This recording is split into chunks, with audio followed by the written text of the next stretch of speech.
KRI and other government departments?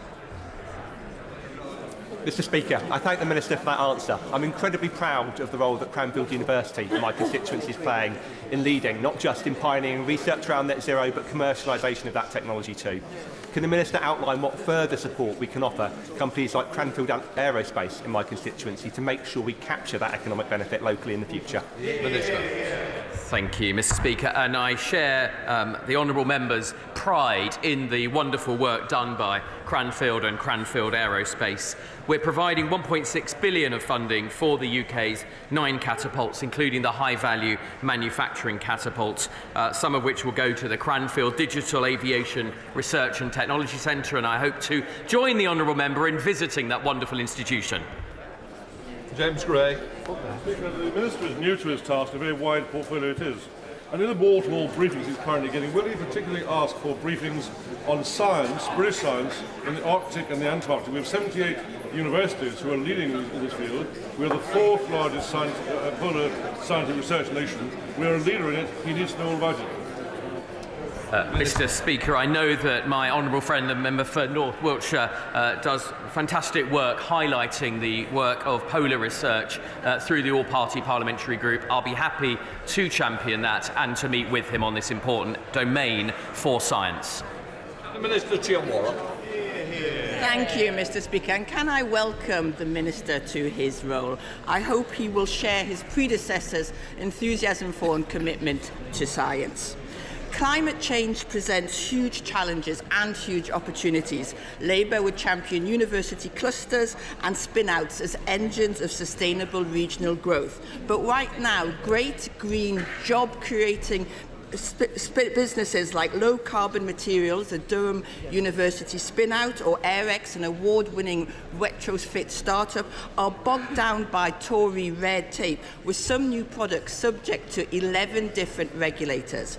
Will he adopt Labour's proposal for a regulatory innovation office to unblock the system, end damaging uncertainty and drive much-needed growth? Minister. Thank you, Mr Speaker, and I thank the honourable lady for Newcastle Central. I look forward to working collaboratively with her, and I absolutely share my predecessor's determination to drive forward British science, including the all-important work in net zero.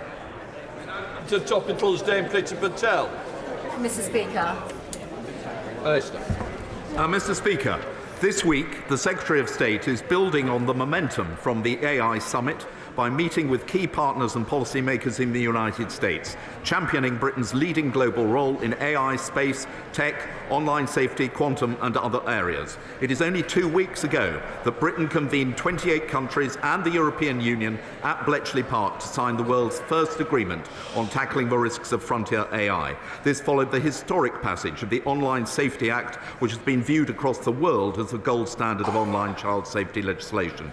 The Secretary of State will be consolidating and accelerating Britain's global advantage in these priority areas, ensuring that the special relationship grows even stronger when it comes to science and technology, and that the collaboration between our two countries... Thank you, Mr Speaker. My right honourable friend will know that the planned retirement of the public switched telephone network in 2025 is going to bring very significant concerns across rural communities, in particular in Essex, and he'll be familiar with this.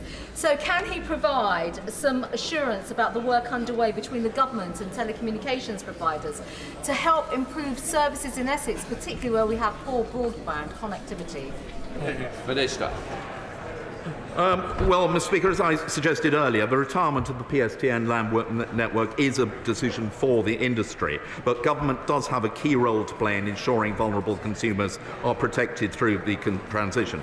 I have regular meetings to discuss with communications providers and Ofcom the progress on that, but with regard to Essex and my constituency neighbours hers, I share her concern about the need to ensure that vulnerable constituents are protected, and I can assure her that I will continue. Roldo, Shadow Minister, can I say, we've about 7 minutes. I don't want to use up the time, but the Minister's really got to be a bit more cautious in how much time he's using.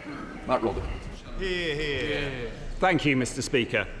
Mr Speaker, the Prime Minister has said that terrorist groups could use AI to build chemical or biological weapons. but he's still failed to act decisively to regulate AI, even though the US and EU are both taking action. So can the Minister tell the House whether the Secretary of State is using her current trip to the US to learn from the Biden administration, or will our country have to put up with yet more dither and delay? Minister. Thank you, Mr. Speaker. The government has always been clear that we will have a contextual and proportionate response when it comes to AI. But I spoke to the Secretary of State yesterday. It is very clear the US sees us as global leaders and they'll be working with us. Matt Vickers. Speaker, Teesside was built on steel, and now, thanks to Ben Hoochin, British Steel are bringing steelmaking back to Teesside. Green steel will be forged thanks to a new £1.25 billion arc furnace, leading the way in decarbonising our industries and bringing high-skilled jobs. Does my right honourable friend agree that any business looking to invest in green tech and energy in the UK should be looking to Teesside first? Mr. Speaker, Teesside's a wonderful net zero powerhouse, and I commend the Green Steel project. That's one reason why Teesside was chosen to pilot the Innovate UK Launchpads programme, each of which will receive up to £7.5 million. SNP spokesperson Carol Monaghan. Thank you, Mr. Speaker, and can I welcome the new front bench to their positions.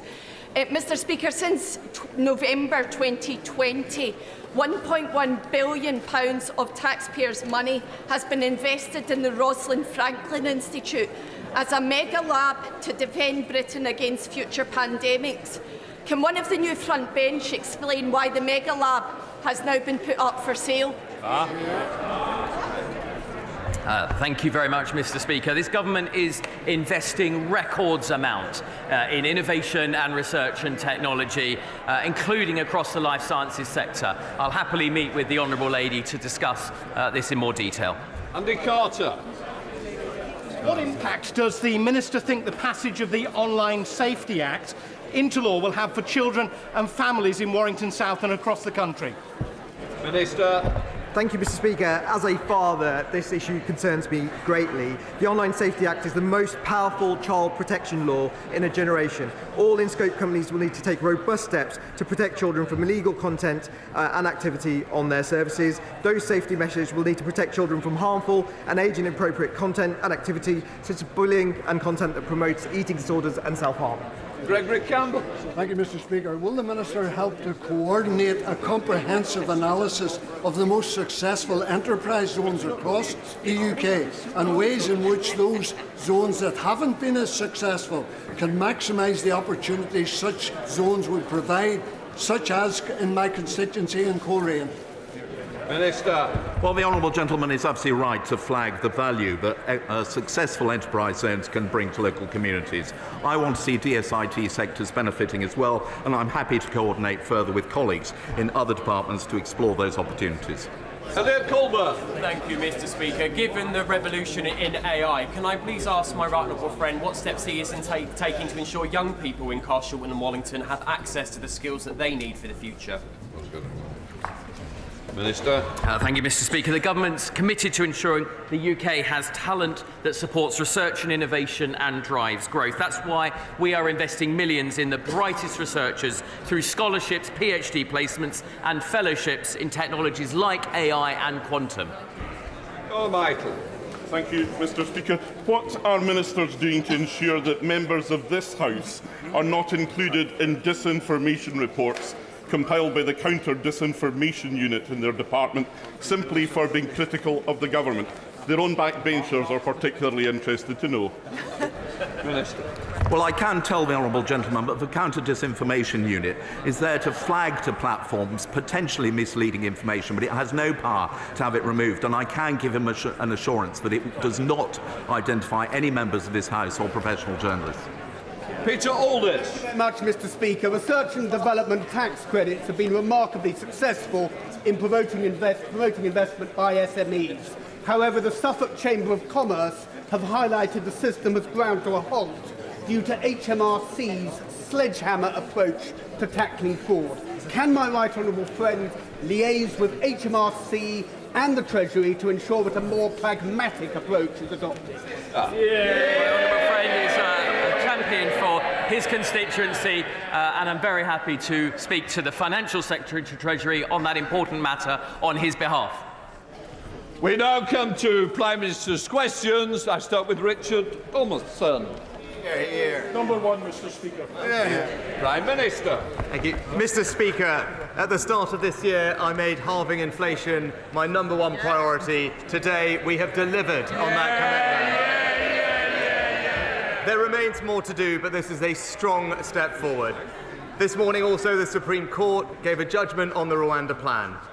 They confirmed that the principle of removing asylum seekers to a safe third country is lawful. There are further elements that they want additional certainty on, and noted that changes can be delivered in the future to address those issues. The government has been working already on a new treaty with Rwanda, and we will finalise that in light of today's judgment. And furthermore, if necessary, I am prepared to revisit our domestic legal frameworks. Let me assure the House, my commitment to stopping the boats is unwavering. My right honourable friend, the Home Secretary, will be making an oral statement shortly to the House. Mr. Speaker, this morning I had meetings with ministerial colleagues and others. In addition to my duties in this House, I shall have further such meetings later today. Thank you, Mr. Speaker. When the Prime Minister took office, he promised to lead a government marked by integrity, professionalism and accountability at every level. What is it about the judgment of David Cameron and his relationships with Lex Greenhill, or his lobbying for Chinese state interests, that make the Prime Minister consider him to be a suitable candidate to be the Foreign Secretary? Prime Minister. Now, Mr. Speaker, I'm delighted that the former Prime Minister has rejoined government as Foreign Secretary. He brings unrivalled experience and relationships across the world and will do a fantastic job championing British interests everywhere he goes. Thank you, Mr. Speaker. Tackling illegal immigration is a crucial issue for my constituents, many of whom will be extremely disappointed at this morning's judgment from the Supreme Court. Is the Prime Minister able to update the House on what this decision means for the government's plan to tackle illegal immigration? Prime Minister. Well, can I thank my honourable friend for his question? I know he has championed this issue and it matters to his constituents. As I said, the judgment confirms that the principle of removing asylum seekers to a safe third country is lawful.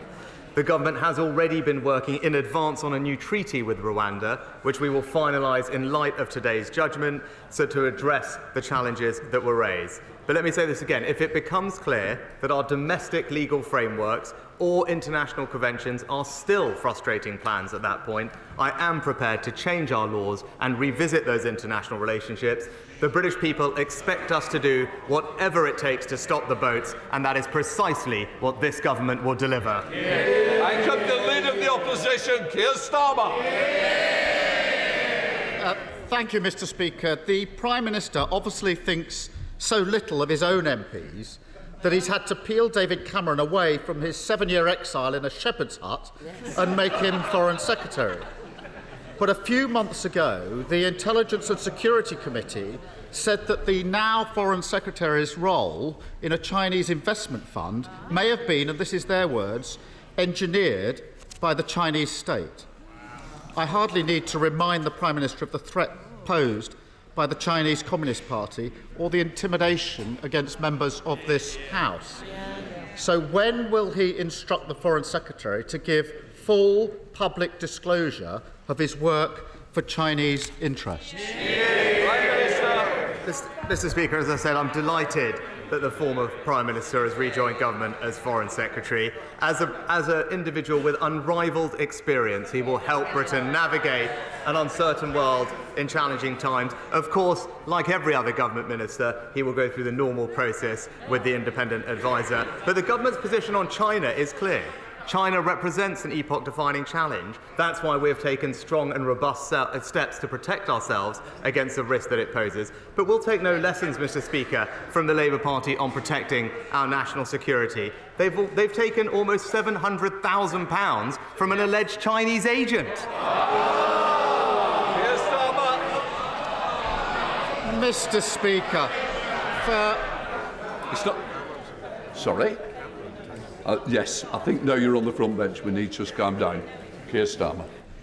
Mr. Speaker, for someone who spent the last few weeks complaining about recycling bins, it's ironic that his latest reset involves recycling the architects of 13 years of Tory failure. But this is the Prime Minister who also reanimated the career of the member for Fareham in order to resuscitate his own just days after she was sacked for a national security breach. Is he ashamed that he was so desperate to become Tory leader, so scared to face a vote, that he put someone so totally unfit for office in charge of Britain's national security? Mr. Speaker, he mentions 13 years. We remember what happened at the beginning of that 13 years. It was this party that restored this country's financial security after the Labour Party left no money behind, Mr. Speaker. And it is a bit rich to take lectures on security from a man who wanted to make the former member for Islington North Prime Minister of our country. The member for Islington North isn't even a Labour MP anymore. A change party and strong leadership. Mr. Speaker. Luke, with a lot of business today, very important business with some important votes, and I want to get through this speedily. Keir Starmer. Mr. Speaker, for 13 years our security has been undermined by this Tory government, and now the most ridiculous, pathetic spectacle of all. His Rwanda scheme, cooked up with his National Security Threat Home Secretary, has blown up. He was told over and over again that this would happen, that it wouldn't work, and it was just the latest Tory gimmick. But he bet everything on it, and now he's totally exposed. The central pillar of his government has crumbled beneath him. Does he want to apologise to the country for wasting £140 million of taxpayer cash and wasting his entire time in office? Mr. Speaker, obviously the person officer didn't hear what I said about our approach to Rwanda, and not least when it comes to stopping the boats. Rwanda is one part of our plan which has already delivered a reduction in the number of small boats this year by a third, Mr. Speaker. But he talks about apologising. He talks about the former member not being a Labour MP now. Yes, he wasn't a Labour MP when he declined 15 different times to say that Hamas was a terrorist organisation this week, which is shameful. But he was a Labour MP. Indeed, the honourable gentleman served with him. He told the country he would make a great Prime Minister. At that point, he described Hamas as friends. Does he want to apologise for that now?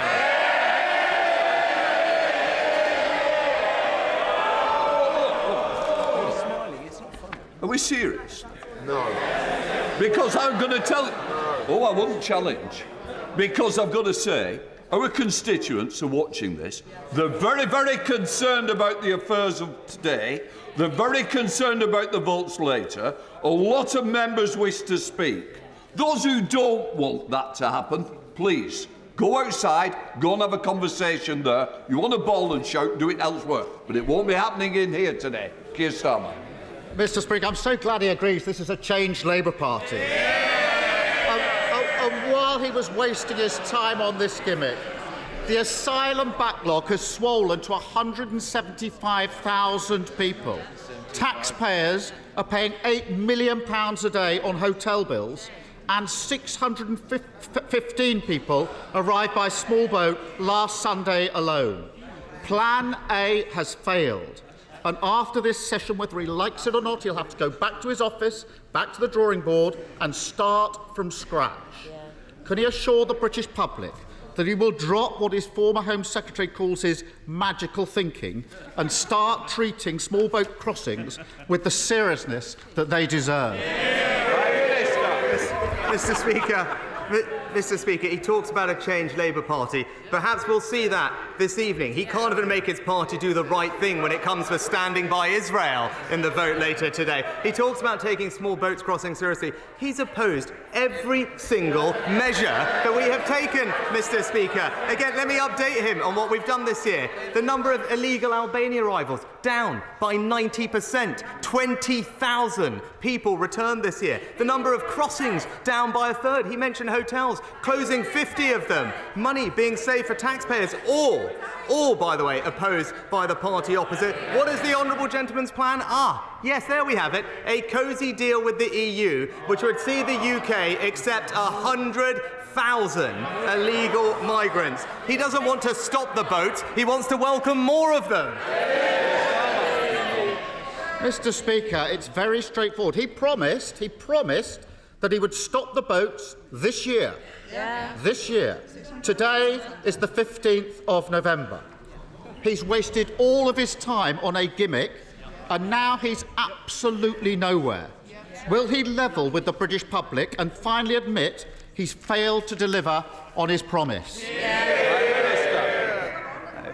Mr. Speaker, this government has done more to tackle illegal migration than any in the past. And again, let's just review, Mr. Speaker. He's been on the wrong side of this issue his entire career. This is a man who described all immigration law as racist. He said it was a mistake to control immigration, and he has never once in this place voted for stricter asylum rules. It's clear, Mr. Speaker, while he might want to listen to the open border activists, I'm siding with the British people. I would have thought if he was confident about his promise, he would have given an answer saying he stands by it and will deliver by the end of the year. But the absence of that answer is absolutely amazing in the circumstances. He's had 3 reshuffles, a forgotten conference speech, an empty King speech. He even found time to fanboy Elon Musk. But not one of them has made the slightest difference to the lives of working people. If we had £1 for every time we had a reset, the cost of living crisis would be over long ago. Now, he likes to think of himself as the man from Silicon Valley, the tech-savvy Californian, the country's first AI PM.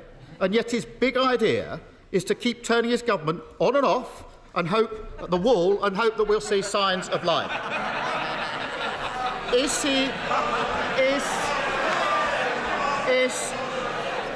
he starting to feel that, as somebody once said, he was the future once?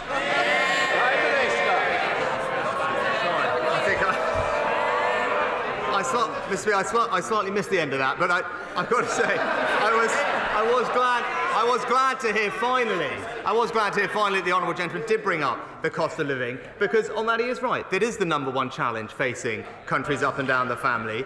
And today, again, he mentioned it, but what he failed to recognise, and he talked about delivering on promises, today was a day that we delivered on the most important pledge I make to halve inflation, Mr. Speaker. Delivering on a commitment, easing the burden for families up and down the country. What we would see from the party opposite is everything would jeopardise that progress, borrowing £28 billion a year, undermining our energy security, giving in to inflation-busting pay rises to his union backers. That's not a sensible plan, Mr. Speaker. It would push up mortgage rates, push up inflation, harm working families. All the while, we're going to continue delivering for the country. And now for something completely different, question 4. We are. Prime Minister. Well, Mr. Speaker, I'm sure my honourable friend will be delighted that the West Midlands now tops regional rankings for foreign direct investment. The government is also significantly investing in the region, including hundreds of millions of pounds for Levelling Up Fund and Towns Fund investments, and introducing a new pilot scheme to help businesses in the region become more energy efficient. Sir Michael. Well, can I thank my right honourable friend for that encouraging answer? And on behalf of my constituents in Lichfield, may I thank him for having the guts to actually stop HS2. But can I ask that the area within my constituency in the north, where construction is still going on, that this happens swiftly, and that those areas which are not going to have HS2, compensation is also made swiftly to those people who are expecting it.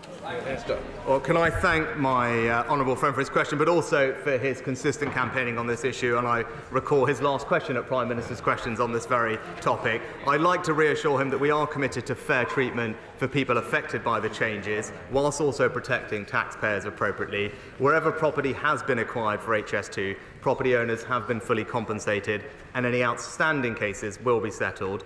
We are developing a programme to sell the surplus land on HS2 Phase 2 and ensure that it delivers value for money, does not disrupt local property markets, and I'll ensure that the Royal Minister talks and meets with him swiftly on behalf of his constituents. MP Leader Stephen Flynn. Mr. Speaker, in 2010, the then Prime Minister and now Foreign Secretary David Cameron said that people in Gaza are living under constant attacks and pressure in an open-air prison. Does the current Prime Minister not agree that if there is not an immediate ceasefire, then all of us in this chamber will be watching on as that open-air prison is turned into a graveyard? Prime Minister. Mr. Speaker, no one can deny the suffering that the people in Gaza are undergoing at the moment. I spoke about this on Monday, and I spoke about it consistently with Mahmoud Abbas, the President of the Palestinian Authority, which is why we're doing everything we can to get aid into the region, and we have repeatedly and consistently called for humanitarian pauses to get aid in and to get hostages and those that need to get out, foreign nationals, as quickly as possible, and will continue, as the Foreign Secretary will do, to make sure that that happens. Stephen Flynn. Mr. Speaker, how much worse does it need to get? 4,609 children are already dead in Gaza. Babies in the neonatal intensive care unit are dying because they don't have access to oxygen. For members across the House, this is a question of values and it is a question of conscience.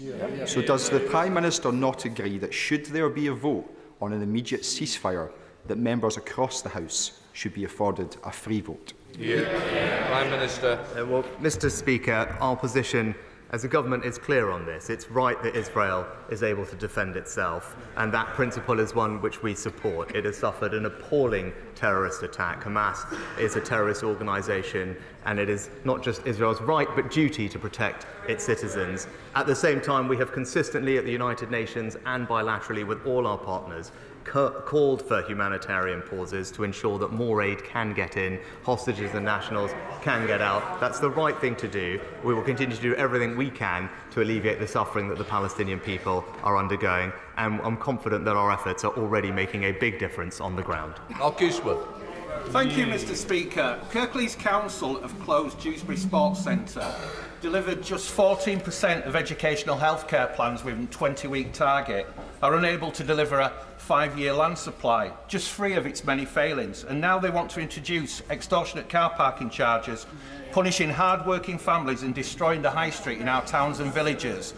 Would my right honourable friend agree with me that Labour-run Kirklees Council is no longer fit for purpose? Mr. Speaker, I share my honourable friend's disappointment with the Labour-run council in Kirklees. Just this week, we saw, I believe, a Labour councillor suspended for anti-Semitism. As he said, they've also closed the Dewsbury Sports Centre and are proposing to increase car parking charges, punishing local businesses and shoppers in the run-up to Christmas.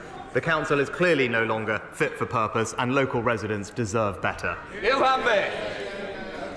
Speaker, last week, members from across the House heard testimony from a young Israeli man who lost both of his peace campaigning parents in the October the 7th attack. This morning we heard from Palestinians who have lost generations of families in the south of Gaza because of the military attacks there. This is a question of humanity and morality. Hear, hear. The Prime Minister has an opportunity to lead the calls for peace or endorse death, violence and destruction. Which will he choose? Hear, hear. Mr. Speaker, I think that's an extremely naive and simplistic way to look at the problem. What he failed to mention in his question was the fact that a proscribed terrorist organisation perpetrated an awful attack on over 1,000 individuals, and Israel has every right to defend itself in those circumstances, and people, their country, would expect nothing less for them to provide security for their citizens. Now, of course, alongside that, they must abide by international law, and we will do everything we can, as I have said, to make sure that aid flows in and provides alleviation to the suffering that the people in Gaza are seeing. Kevin Foster. Thank you, Mr. Speaker. Proposals for a new rail station at Edginswell have been looked forward to for a decade, but a final funding gap exists. Will some of the funds released by the decision to scrap further phases of HS2 be used to resolve this? Prime Minister. I can assure my honourable friend that our decision on HS2 means every region of the country will now receive more transport investment than it would have done before, including the South West. I'm pleased that funding is happening to protect the vital rail link between Exeter and Plymouth. There'll be a £2.8 billion road resurfacing fund, and his constituents in the South West will continue to benefit from the £2 bus fare until the end of next year. I know that we have previously provided almost £8 million to progress the station that he mentions, and I'll reassure him that the Rail Minister will have heard his representations and continue to update him on the progress that they're making. Dixman. Thank you, Mr. Speaker. David Cameron was the well-paid public face of Lex Greensill. Greensill's companies are facing criminal investigations in Switzerland, Germany and here in the UK. David Cameron messaged ministers and officials 62 times over Greensill's COVID loan guarantees. The Treasury Select Committee called this a significant lack of judgment. What does his appointment say about the Prime Minister's own judgment? Prime Minister. Mr. Speaker, as the honourable gentleman knows, the government commissioned Nigel Boardman to review all those issues and strengthen the system following those recommendations. But I'm very confident, Mr. Speaker, that this nation will be well represented by the former Prime Minister abroad. He's a Prime Minister with unrivalled experience of foreign affairs, will help Britain navigate an uncertain world in challenging times. And in contrast, the party opposite would offer to the country a shadow Foreign Secretary who backed his predecessor to be leader, was paid to appear on Russian television, and even voted against Trident. Does that sound like a man who should represent Britain? Thank you, Mr. Speaker. The inflation numbers this morning were very welcome, but the tax burden continues to bite.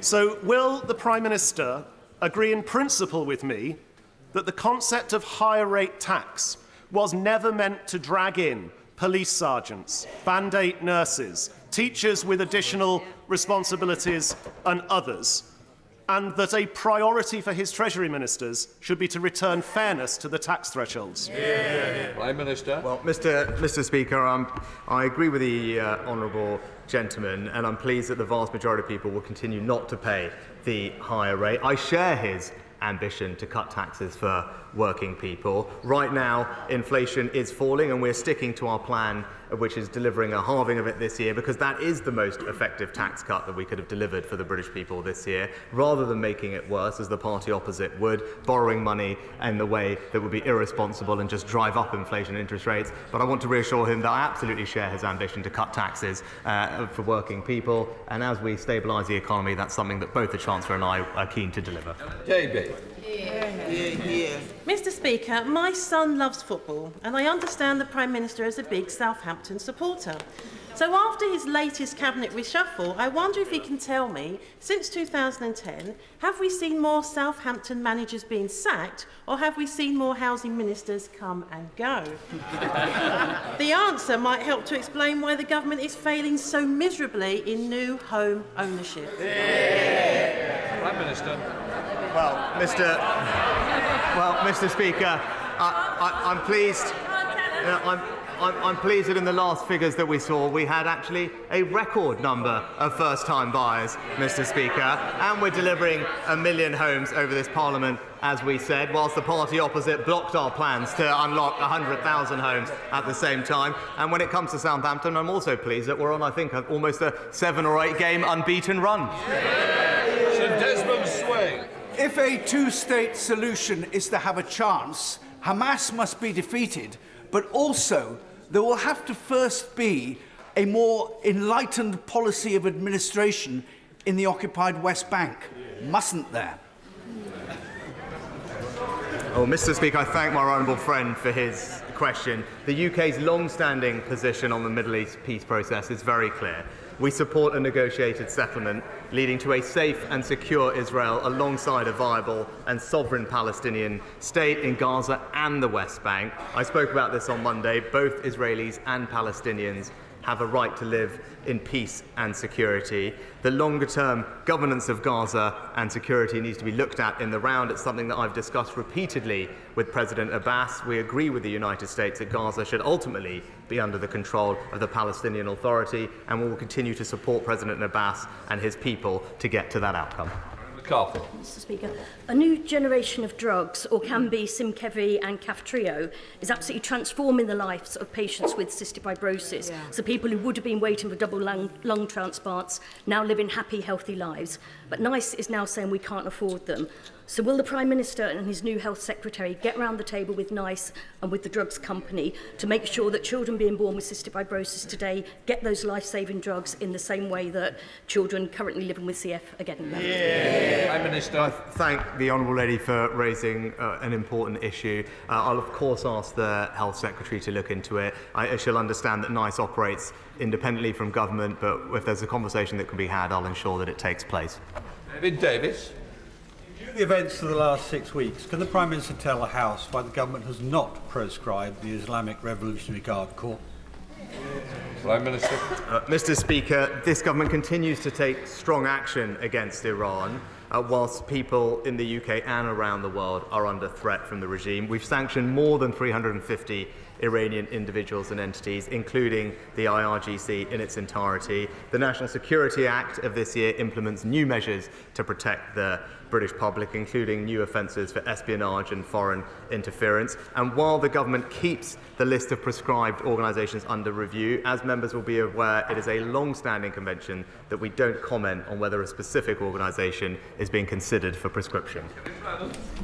He just said he had unprecedented experience. What would he say was David Cameron's finest foreign policy achievement? Mr. Speaker, I think there's Mr. Speaker, in fact, the many to pick from. But what I would say is, under his leadership, this country hosted what was widely considered to be one of the most successful G8 summits of recent time. It was great to welcome the Prime Minister to Chelmsford earlier this year, where he launched his antisocial behaviour strategy, and he will be pleased to know that the local police have consistently been stepping up their activities. Last week they arrested 24 people for many crimes, and last night they took out a major significant county lines gang. So please, will he join me in congratulating all those in our local police? And would he like to come back to Chelmsford and come out and patrol? He's very Minister.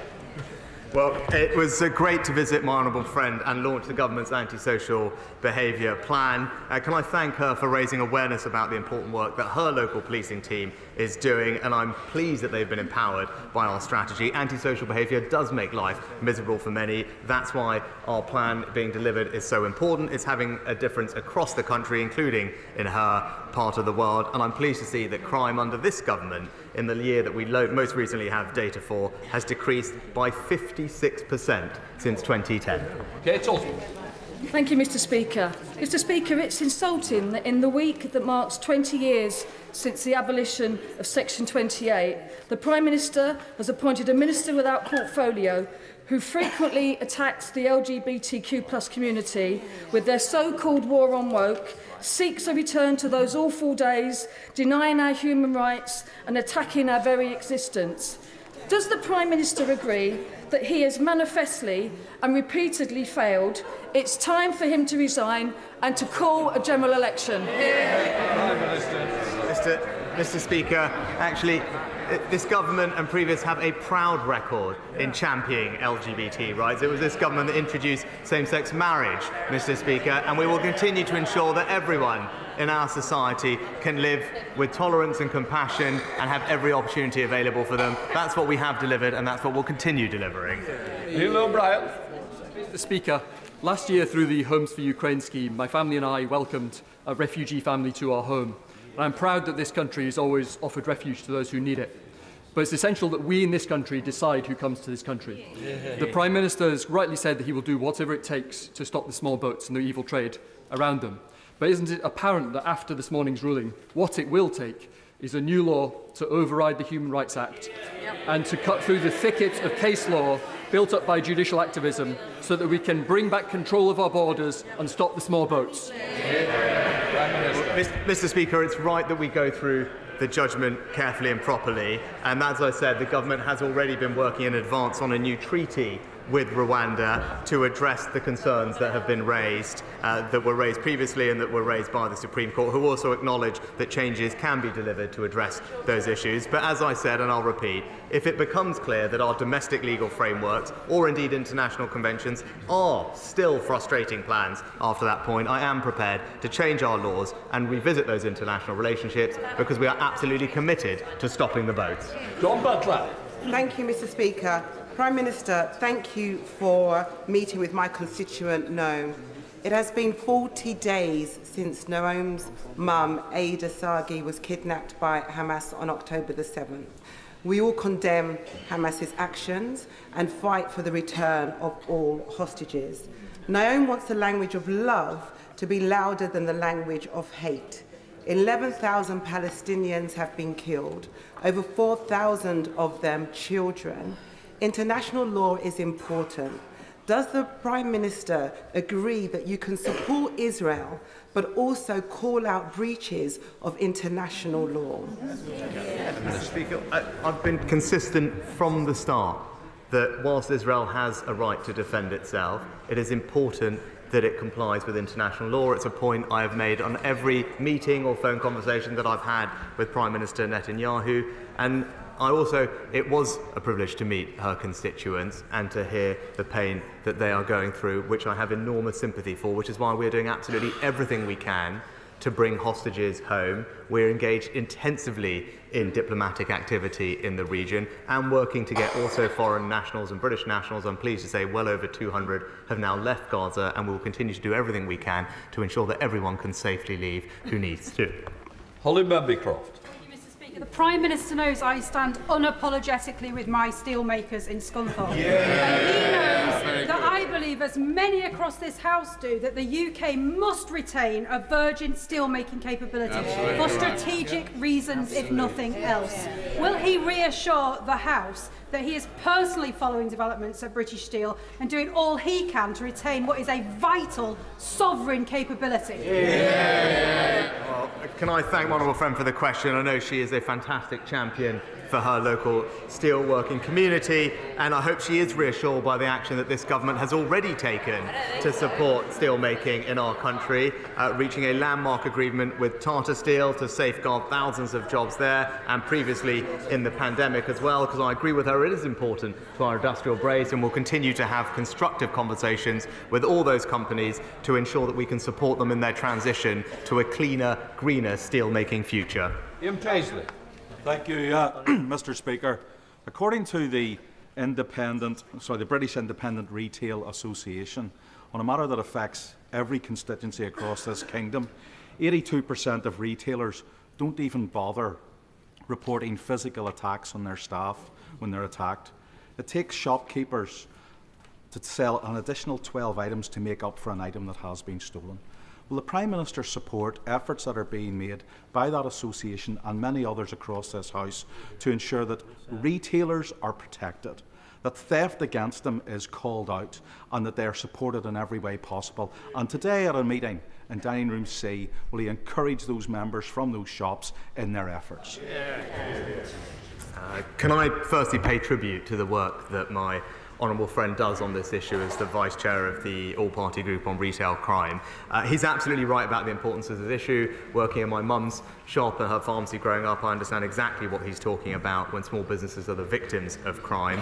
What I can tell him is that our expectation and our agreement with police forces is that all shoplifting should be followed up where there is evidence, such as CCTV footage, which is something that we did earlier this year, and also that any violent or abusive behaviour towards shop workers, particularly those who provide a valuable service to the public, is never acceptable, and that is why we introduced a statutory aggravating factor for assaults on workers that provide a service to the public, and I commend him on everything he's doing on this issue. Questions to William Cash.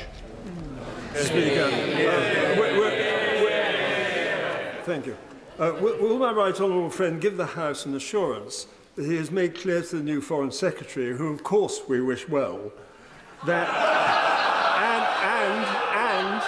and that he has agreed that his policy and conduct of EU-related affairs will be consistent with the government's 2019 election manifesto and the referendum, and is now fully committed to UK parliamentary sovereignty, self-government and democracy, and in accordance with the government's subsequent legislation.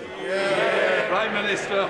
Well, I'm delighted to give my honourable friend that assurance, because this is a government that is seizing the opportunities of Brexit, aided by his advice and support, passing the rule bill, ensuring that we can regulate our growth industries in a more competitive way and sign trade deals with the fastest growing regions across the world, including most recently the CPTPP. It's this government that's delivering the benefits of Brexit to every part of our country, and long may that continue. That completes Prime Minister's questions.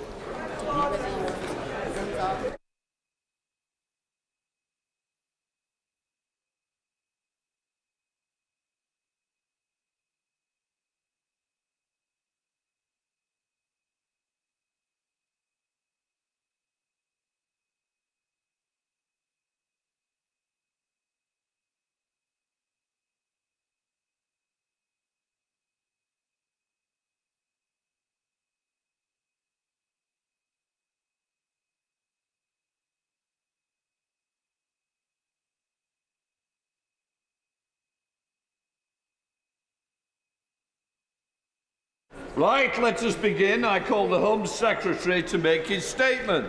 Home Secretary, welcome to the dispatch box. Mr. Speaker, I thank you. And with permission, I would like to make a statement about the government's plan for ending illegal migration. The Supreme Court has today upheld the judgment of the Court of Appeal, meaning that we cannot yet lawfully remove people to Rwanda. The important thing to note is that the judgment of the court today was made on the basis of facts from 15 months ago. The government, of course, fully respects the Supreme Court, but its judgment does not weaken our resolve to deter people from making these illegal, dangerous, and unnecessary journeys. This is a lengthy judgment which we now need to digest and reflect upon. We take our obligations to the courts very seriously, which is why we have already taken action to address a number of the points raised by the lower courts. It is only through breaking the business model of illegal people traffickers that we can fully take control of our borders and save lives at sea. This is why the PM backed our deal with Rwanda, passed legislation to deliver it, and said last December that other countries would follow our lead. And what we have now seen is other countries are indeed now also exploring third country models for illegal migration, including Austria, Germany, Denmark, and Italy in their deal with Albania, a new and innovative model for processing asylum claims. Nothing in the Supreme Court judgment today dims our commitment. The Supreme Court has said that there are issues with Rwanda's asylum system which could create the possibility of someone being returned to a country where they could face persecution. I am struck by the court's remarks about the risk of refoulement. The structural, and I quote, the structural changes and capacity building needed to eliminate that risk may be delivered in the future, but they were not shown to be in place at the time when the lawfulness of this policy had been considered in these proceedings, making reference to the earlier proceedings. We have a plan to provide exactly that certainty. We anticipate that this we anticipated this judgment as a possible result, and for the last few months have been working on a plan to provide the certainty that the court demands. We have been working with Rwanda to build capacity and amend agreements with Rwanda to make clear that those sent there cannot be sent to another country than the UK. Our intention is to upgrade our agreement to a treaty as soon as possible. That will make it absolutely clear to our courts and to Strasbourg that the risks laid out by the court today have been responded to, will be consistent with international law, and ensure that Parliament is able to scrutinise it. The Prime Minister has said that if our domestic legal framework frustrates our plans, he is prepared to change our laws. But I will inform the House we are not going to put forward proposals simply to manufacture an unnecessary row for political gain. We have a plan to deliver the Rwanda deal. They're not listening, Mr. Speaker, so they might want to listen to this. We have a plan to deliver the Rwanda deal, and we will do whatever it takes to stop the boats. Mr. Speaker, illegal immigration is a huge global challenge, and that challenge is growing. It was a topic that I regularly raised with countries across Europe and around the wider world in my former role as a Foreign Secretary. But, Mr. Speaker, monthly illegal migrant numbers are trending upwards right across Europe, with an exception. Our numbers are falling. Illegal migration is dangerous. It undermines the laws of our country. It is unfair on those who come here legally and on the British people who play by the rules. It must and it will stop. This is a wonderful country. And I recognise that because I have had a chance to see it as others see it from overseas. And inevitably, people aspire to come here. But more people coming here illegally is not fair for those struggling to get GP appointments, those trying to get housing or access to schools, or those people who are living near asylum hotels. The impacts are felt on some of the poorest in our society, and we have a duty to address their concerns. While the Conservative government has taken action to protect our country, the Labour Party has voted time and time again not to protect our borders, over 80 times. Rwanda is ready and willing to help. The UNHCR operates its own refugee scheme in Rwanda, and Rwanda is ready to receive thousands of people, process their claims, give them excellent care, and then support them to integrate into Rwanda. This is an African country full of potential and promise. We have a future-focused and mutually beneficial partnership with them, and we plan to deliver. The Rwanda plan has only ever been one tool in our toolbox. We have a plan to drive down numbers, and our plan is working. Before the Prime Minister launched a 10-point plan in December, the number of people entering the UK illegally in small boats had more than quadrupled. While illegal migration in the rest of Europe continues to rise, crossings to the UK are now down by a third. Mr. Speaker, we are tackling illegal migration at every stage in the journey of a would-be illegal migrant. Our plan is working. Last year, the Prime Minister agreed the largest ever small boats deal with France. We have expanded our joint intelligence cell to deepen intelligence sharing and dismantle the criminal gangs. Cutting-edge surveillance technology is in play, and we have beefed up security infrastructure such as CCTV at key border crossings across the Channel.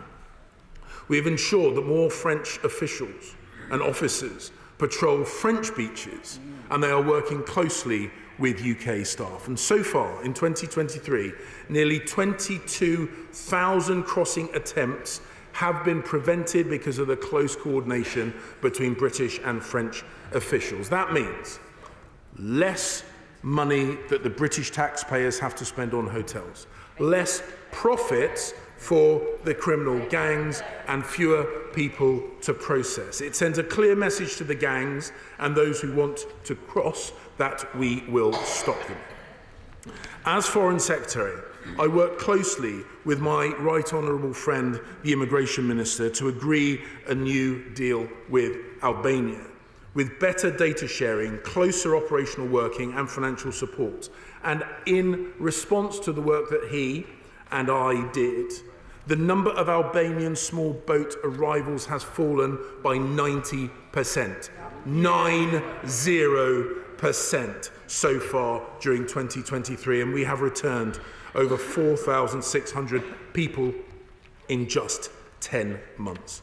We also want to make sure it's harder to get into one of those boats in the first place, including reducing the supply of boats.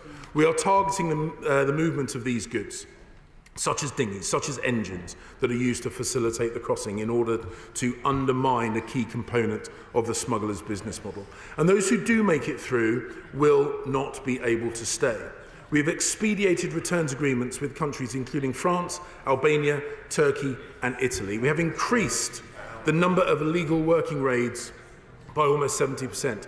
We have cut the asylum legacy backlog by over 59,000 cases. We have freed up hundreds of hotel beds with the use of alternative sites. We have announced the closure of the first 50 asylum hotels, and we have passed the Illegal Migration Act, the most ambitious immigration legislation in decades, which makes clear that the only route to asylum in the UK is via one of the safe and legal routes we have put in place.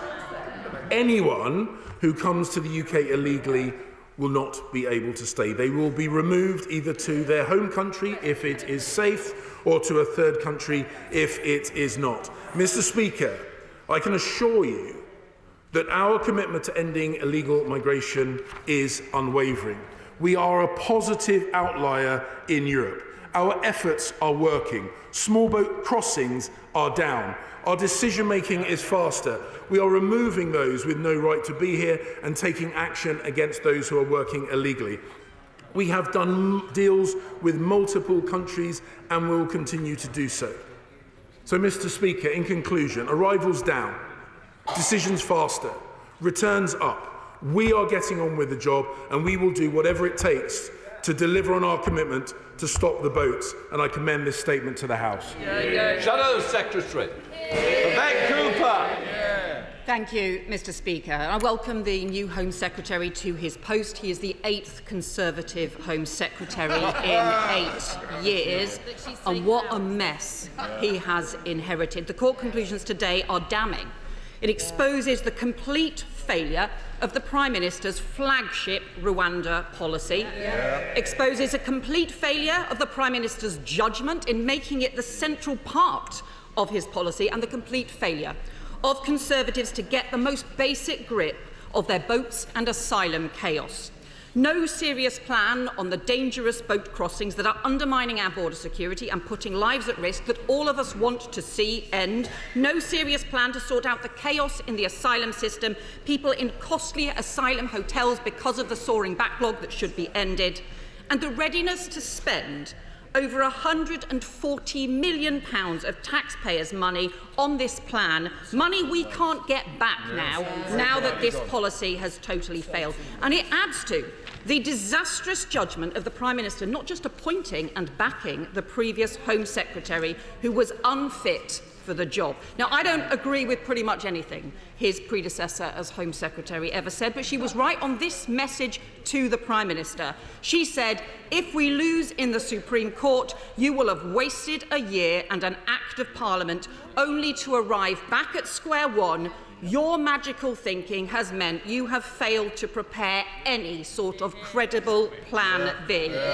Wasting time, wasting money and letting the country down. That is the Conservatives' record. Now, the court outlines the catalogue of problems with the policy, but ministers knew all about them.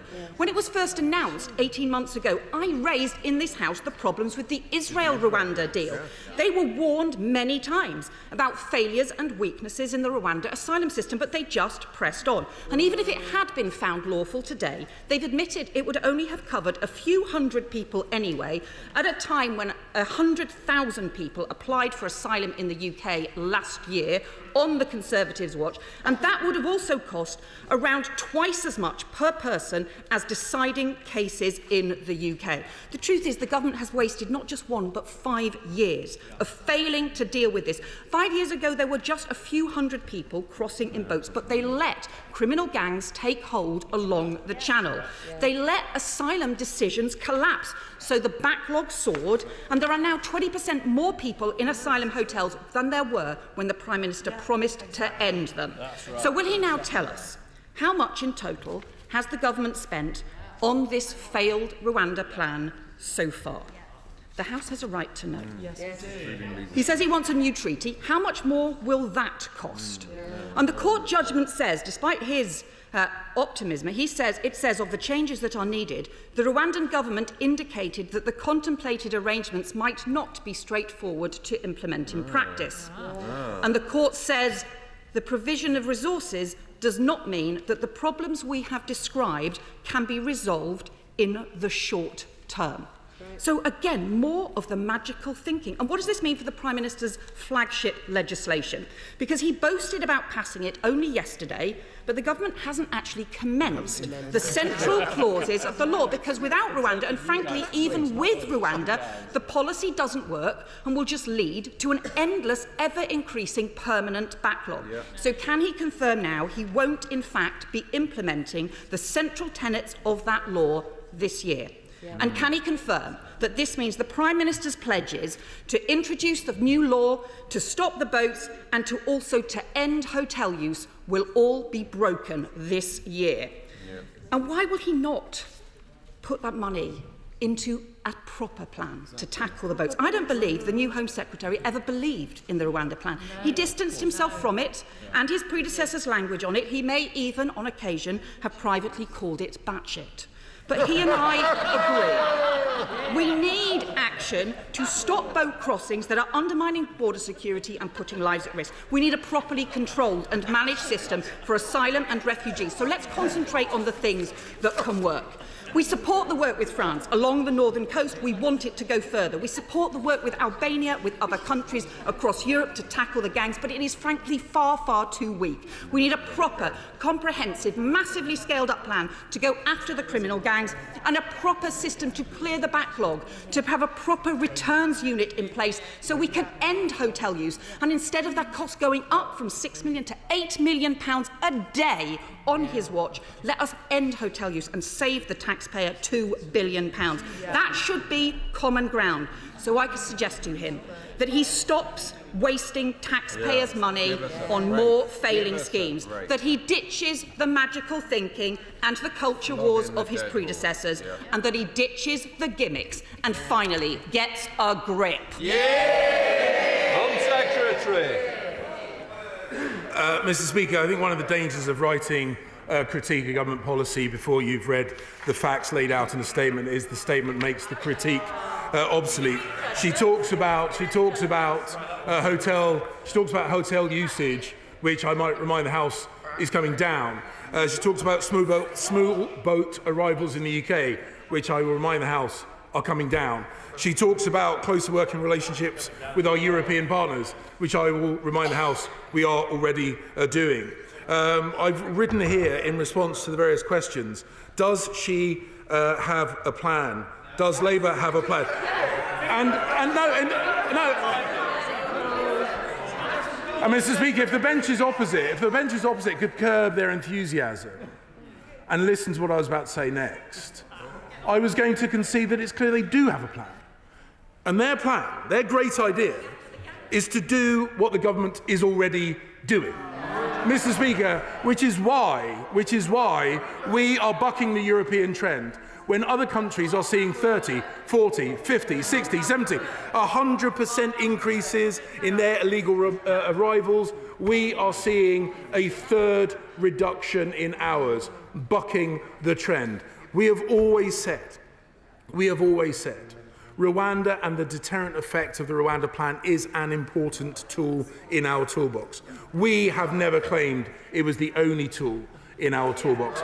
We have pursued And when I say we, I of course mean my right honourable friend, the Immigration Minister, with me watching him from King Charles Street, but the collective we is appropriate here. We have always pursued a range of options, and as I set out in my statement, those activities are having an effect. And Mr. Speaker, my final point, the mask has slipped. The mask has slipped because the glee that I detect on the other benches for this temporary setback on the delivery of this plan displays what we on our side of the House know to be true.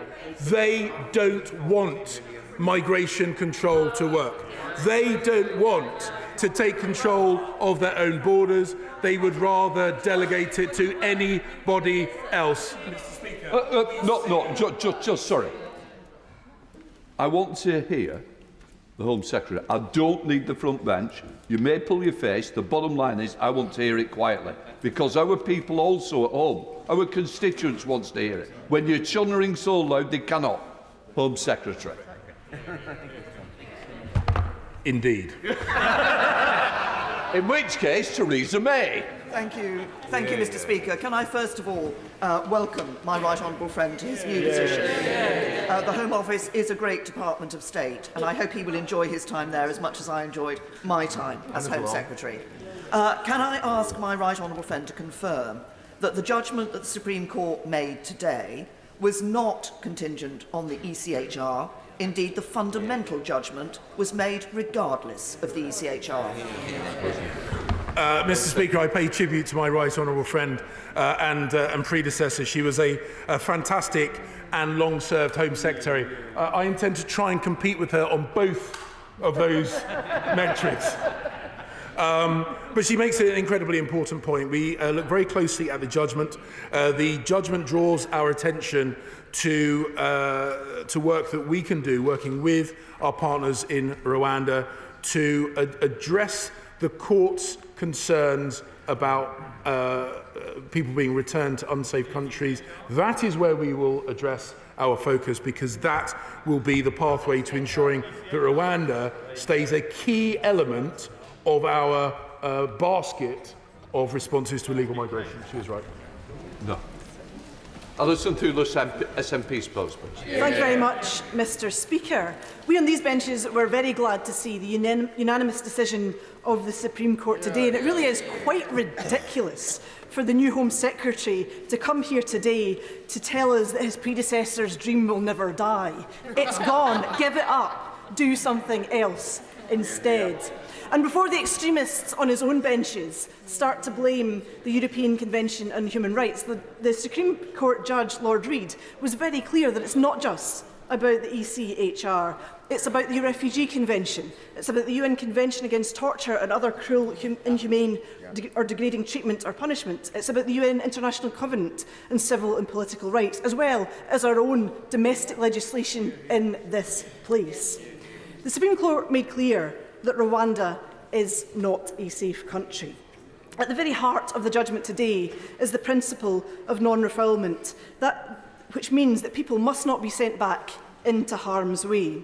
And the UNHCR provided very compelling evidence of Rwanda doing so, even after they signed the Memorandum of Understanding with the UK, as well as in their earlier deal with Israel. They pointed out that they had rejected claims from countries such as Syria, Yemen and Afghanistan. Absolutely ludicrous that those claims could be rejected. And it also pointed to the lack of integrity in Rwanda's own systems. It is a serious problem, one that the Minister claims today that he wants to fix, but he should focus his attentions instead on fixing his own department's multiple failings. So what now for the Illegal Migration Act and for the people who will be left in immigration limbo now without any recourse to claiming asylum? This incompetent Tory government can't yeet them back to Rwanda and it won't process their claims. So what happens to this group of people? Mr. Speaker, the solution to this does not lie in puncturing the market in rubber dinghies. It is in creating functioning, safe and legal routes. In the first half of this year, the largest group in small boats were Afghans. Afghans, proof positive that the schemes that the government claims exist just aren't working.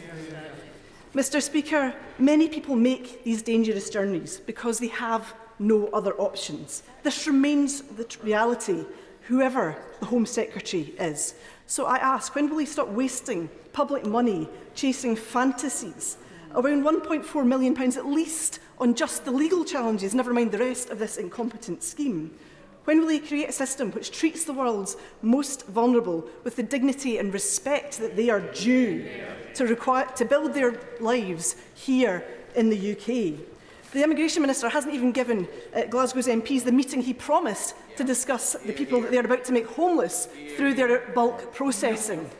So I ask him, if he will not do his responsibilities, take his responsibilities seriously on immigration, on refugees, will he at least allow Scotland to have the right to do so, because we want to welcome people to the world? Home Secretary. Mr. Speaker, on the honourable lady's final point, if Scotland wants, in practical, if the Scottish Government, not the Scottish people, if the Scottish Government wants, in practical terms, to be more generous to people seeking refuge here, they can do so. They can do so.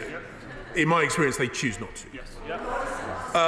With regard to the work that we are doing, in my statement, I made clear the various work strands that we are doing in close cooperation with countries around the world to address all elements of the illegal migration pipeline, including the interrupting the logistics around this evil practice. And it is working. It is working. And I draw her attention to the fact that many other countries around Europe, countries that we have close working relationships with, are seeing significant increase in their illegal arrivals, in stark contrast to the reductions that we are seeing here in the UK. And she talks about a number of things, but ultimately I'm drawn to the remarks that the court made about refoulement, and it says that structural changes in capacity building needed to eliminate the risk of refoulement may be delivered in the future, and that is exactly what we are seeking to address. Okay. Dame Priti Patel. Mr. Speaker, can I welcome my right honourable friend and neighbour from Essex to the great position of Home Secretary, and I wish him well in all his endeavours on this incredible and very incredibly difficult issue. He's actually just touched on the whole issue with regards to the Supreme Court's decision on refoulement. And their judgment was clear on this issue today, but it's not new, and it has been raised earlier on this year in the Court of Appeal. And if I may say so, Madam Deputy Speaker, ministers have had the opportunity to address some of these practical measures and means thus far prior to today's judgment. So can I please urge the Home Secretary to take every necessary step and measure to work with the government of Rwanda on the practical and operational delivery of this policy around the Economic and Migration Partnership, to give all those assurances, because this partnership is absolutely clear, is integral to making sure that we can break that model, the business model, of stopping the evil trade of people smuggling. And if we can address this principle, this will go a long way to bringing in this essential deterrent in the illegal migration battle. Home Secretary. Madam Deputy Speaker, my right honourable friend, my long-standing friend, my right honourable friend and predecessor, is absolutely right in the point that she is making. We will break the people smuggling gangs. We will undermine their business model. We will pursue all the various work streams that she will be familiar with from her time in this fantastic office. And in parallel to that, just as she has suggested, we will work, indeed we are already working in response to the comments made by the lower courts. We are already working to address the issues that were raised by judges in lower courts to ensure that we can prove what they need to see, which is that we will remove the risk of refoulement. Chair of the Home Affairs Select Committee, Dame Diana Johnson. Thank you, Madam Deputy Speaker. And can I congratulate the Right Honourable Gentleman on his new role? This morning at the Home Affairs Select Committee, David Neal, the Independent Chief Inspector of Borders and Immigration, told us that the biggest challenge facing the Home Office is being professional, maintaining objectivity, being fair and understanding human rights. The Inspector also said that what keeps him up at night is the question of who is protecting our borders and are they doing that to the best of our collective abilities. I just wondered, could the Home Secretary just tell us whether today's ruling on Rwanda proves or disproves Mr Neal's concerns? Home Secretary. Madam Deputy Speaker, this government is responsible for protection of this country, and it's a role and responsibility we take incredibly seriously. It is the primary function of governments. And in this statement and in the other statements that I intend to make and the ministers and department will make from the dispatch box, we will show the House and the country that we take on this side of the House this responsibility incredibly seriously, and we will take whatever action is necessary to ensure the protection of the people of this country and the borders of this country. It would be helpful, frankly, if the party opposite would break the habit, seemingly of a lifetime, and actually once in a while vote to support the actions that we take. Sir Robert Neal. Thank you, Madam Deputy Speaker. As well as welcoming my right honourable friend most warmly to this post, something where his and my former London Assembly constituents in Bexley and Bromley are massively proud to see him, may I congratulate him upon the tone and the manner of his statement. Because it is right, as a law or as a rule of law country, that we respect the decisions of the courts, however they go. The Supreme Court was asked a legal question and it gave a legal answer. Does he agree that it's quite clear that this decision is essentially fact-specific, applied to well-established legal principles, and the solution is, first of all, to look at the way in which those facts can be rectified to make it compliant? Home Secretary. My honourable friend, my long-standing friend and former South East London representative is absolutely right. Their lordships told us what we need to do to address their concerns. We intend to do what they said needs to be done. We will address their concerns. We will operationalise this plan. We will break the business model, and we will stop the boats. Ben Bradshaw. Thank you, Madam Speaker. 2% of those claiming asylum in this country are LGBTQI+ people fleeing countries where just being themselves can be a death sentence. Does he agree with his predecessor that they're pretending? If the honourable gentleman wants to know my views on things, he can ask me my views on things rather than ask me to comment on other people's views. Tim Lawton. Thank you, Madam Deputy Speaker. Can I welcome the new Home Secretary to his place as well and share his disappointment at the judgment this morning? As we've heard, the Supreme Court focused on the principle of non-refoulement, and hopefully that can be addressed in a new treaty and perhaps will be made more robust if we can work jointly with other European partners who have expressed an interest in a Rwanda-type scheme. But can I ask him, why was this not considered in the original Rwanda treaty, and which law officer was responsible for giving legal advice to the Home Office about how it might stand up to challenge in the court? Which former law?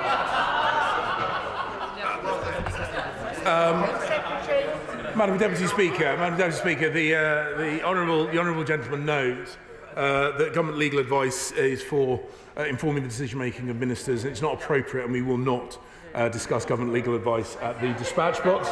He knows that. The point is, of course, we do always prepare for a range of eventualities. As I said in my statement, we recognise that this was one of the decisions that might come from the courts. We listened carefully to the statements made by the judges at the lower courts, and we have already started to take action in response to the concerns that they have raised. Alistair Carmichael. Madam Deputy Speaker, can I also welcome the new Home Secretary to the dispatch box? He's got a difficult job, but it's in everyone's interest that it should be done well.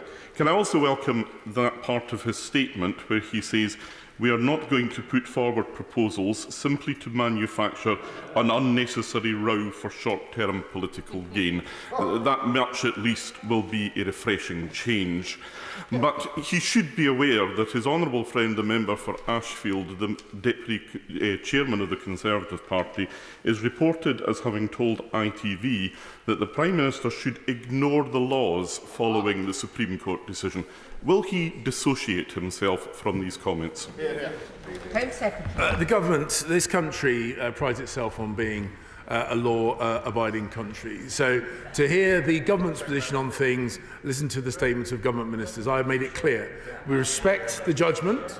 We respect the judgment. We listen carefully to the comments made by their lordships and, of course, the lower courts. We will respond. Indeed, as I say, we are already responding to the comments they make to make sure that the actions that we take when the Rwanda scheme is operationalised are in strict accordance with international law.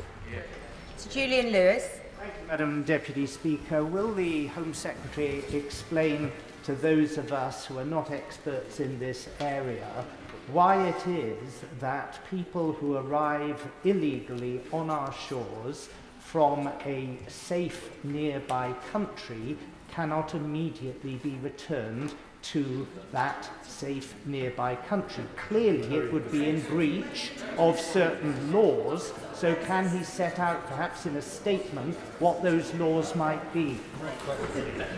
Home Secretary.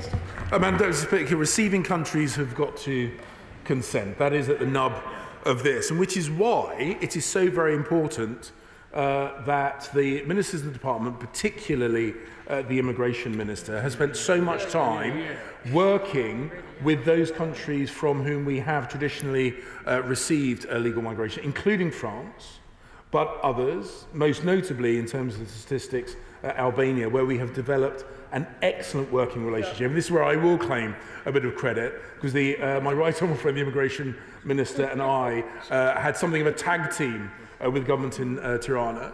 And we are seeing the success that comes about from pragmatic but determined relationships with European partners and others. And I pay tribute to my right honourable friend for that work. Sir Chris Bryant. Thank you, Madam Deputy Speaker. I too warmly welcome the Minister to his post, not least because I know people in the Foreign Office who were rather sad to see him go. However, can I try that question again? What does he think about the 2% of people who claim asylum on the basis of their sexuality because they face massive persecution and death threats in their own country? Does he think that they're pretending to be lesbian, gay or bisexual? And if he does, will he provide the evidence for that? Home Secretary. He will know. You can't prove a negative. That's a fallacy. The point is that in my former role, and I thank him for the kind words he said about my time as Foreign Secretary, he will know, because he's clearly got a mole inside my old organisation, he will know how passionately I pursued the rights of LGBT people around the world, including having some very, very difficult conversations where necessary. I absolutely want to make sure that those people are protected, but we should also recognise that bad people hide amongst good people. Sometimes people lie to take advantage of the goodwill of others. The point is it's nonsense to suggest that everybody who is suffering from persecution or claiming to suffer persecution because of their sexuality is lying, and I certainly would never say that, but we do need to make sure, as we do with any process, as we do with any system, we need to make sure that people aren't attempting to abuse the process, because it limits our ability to help those who genuinely are in need. And I recognise that the LGBT, what did I say? LGBT. He knows what I mean. He knows what I mean. Do face genuine persecution around the world. Do face genuine persecution around the world. We do want to support and help them. Kevin Foster. Thank you, Madam Deputy Speaker. And listening to a lot of the Supreme Court judgment earlier today, it was encouraging, particularly around the actual principle of what we're looking to do with Rwanda being lawful, and yet again a High Court endorsing that. But of course, as was touched on earlier, a lot of this turned on the facts, and in particular the facts relating to refoulement, i.e. the transfer to another country that may see those transferred to Rwanda return to a country where they would face persecution. So can I test him on what work he is doing with, we look at, for example, the Home Office's decision-making capability to help Rwanda build up its decision-making capability, and also what we may be doing with our own judiciary to look at working with Rwanda's judiciary to address some of the Supreme Court's points on that area. Home Secretary. Madam Deputy Speaker, I pay tribute to my right honourable friend. He should deserve to be right honourable friend. Because I know that he did a lot of the work on this very subject. And it goes to the heart of how we operationalise the Rwanda plan, because their lordships set out exactly the point he raised, and it is about capacity building. It is about professionalising their system. I've had exchanges this morning with my Rwandan opposite number, who I've met before. The Rwandans are keen partners to build and strengthen their institutional structures. They see us as a key partner in achieving that, and together we will work to operationalise this. And as I say, I pay tribute to the work he did on this very issue. Joanna Cherry. Madam Deputy Speaker, the Supreme Court's judgment has put paid to the lazy, ill-informed argument that it's the European Convention on Human Rights, and only the European Convention on Human Rights, that's blocking this government from dealing effectively with asylum and immigration. His government has spent 2 years formulating a policy that's proven incompatible with a multitude of international treaties to which the UK has signed up, and numerous provisions of our domestic law. And the Supreme Court were very clear about that. So my question for the Home Secretary is, when is he going to explain to his backbenchers that the UK government's response to this judgment must be to produce a humane asylum policy that works, not an effort to try and overcome the vital checks and balances of the rule of law and human rights law that stymie bad policy decisions and protect human rights? Madam Speaker, our immigration policies, as I said, laid out by the figures that I ran through in my statement, is having the positive effect that we committed to. We are bringing down small boat numbers, we are bringing down the need for hotel places, etc., etc. And I've said in my statement that their lordships have set out the route to successfully operationalising the Rwanda scheme. It is through addressing those concerns about refoulement. We will focus on what we need to achieve to unlock this. We recognise that this is a constant battle against criminals.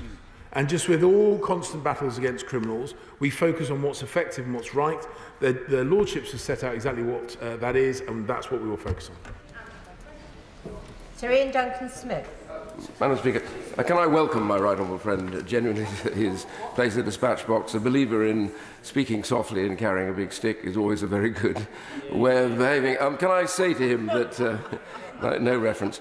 Can I just say to him that I also fully agree with all of his intentions and the direction of travel that he wants to go to settle this issue in terms of the proper organisation such that these concerns are therefore dealt with in the courts. And I do say to him, does he not agree with me, those who greet this judgment with glee need to remember that people are dying in the Channel trying to cross in the boats. But I ask him to ask his right honourable friend, the attorney, at some point to come to the dispatch box in due course to reflect on the judgment, because it does appear to me that this is much wider than the migration judgment, because we're now linking directly to applicability in UK law agreements that were made with the UN that were never bound into UK law. Now, whether one wants it or not, that does widen the whole issue of what then becomes justiciable. I'd be grateful if she would then come at some point and deal with that issue.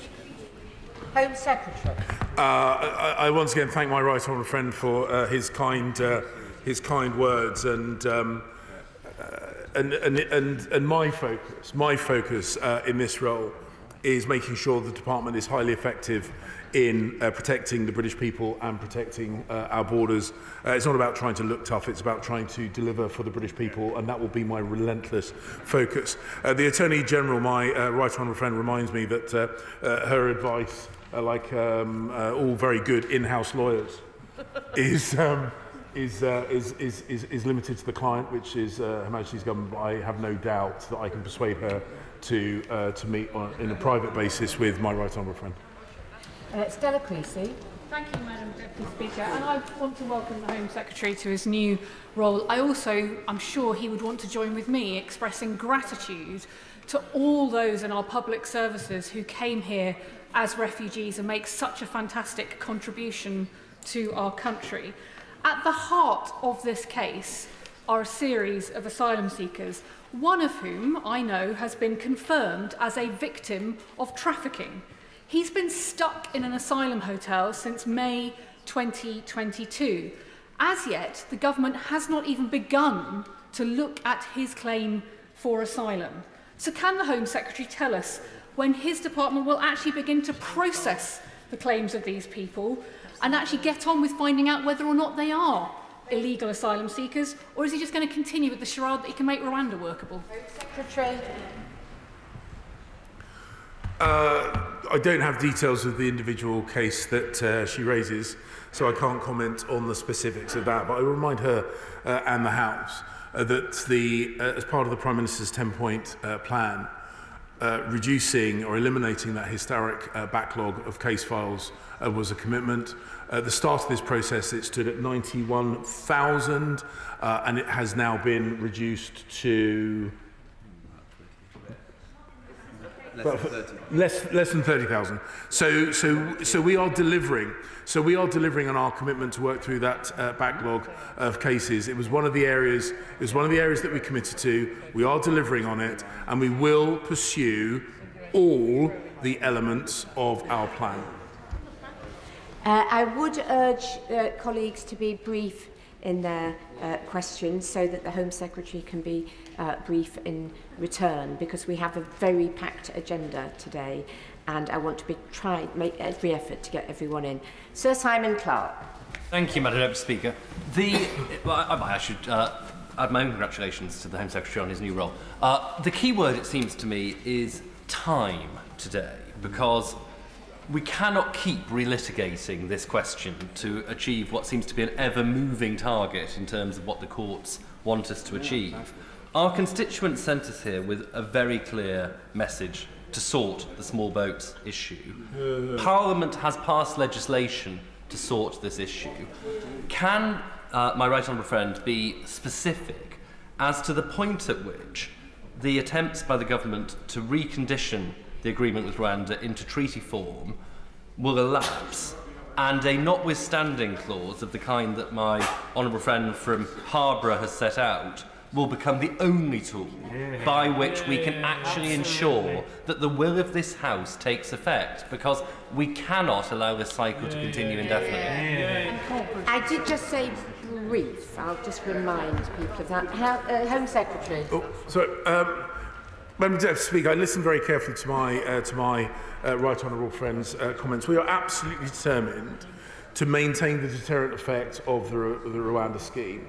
To an extent, it is already demonstrating utility by the fact that we know, anecdotally, and I'm not going to over-interpret these figures, that we know the fear of this as part of our arsenal is already having a deterrent effect, which is exactly what it was designed to do.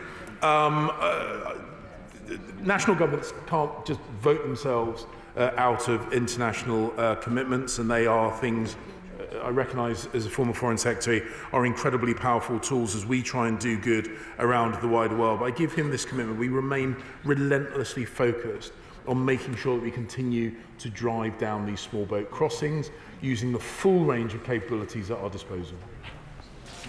Sammy Wilson. Madam Deputy Speaker, the Secretary of State is right to prioritise, and the government's right to prioritise illegal immigration and ending it as a priority. However, in his statement today, I think I counted 6 times he talked about having a plan. The only word he left out of that was a cunning plan, because his plans seem to be as workable, effective and chaotic as Baldrick would have suggested in the Blackadder series. But it's no laughing matter, because whilst the plans are not working, there's still pressure on our infrastructure, there's still criminal gangs profiting from people's misery, and and people who use illegal routes are being disadvantaged. Will the Secretary of State give us a commitment that if the European Court of Human Rights continues to be a barrier to the will of this House, that the government will take action and will ignore the demands of the Human Rights Court?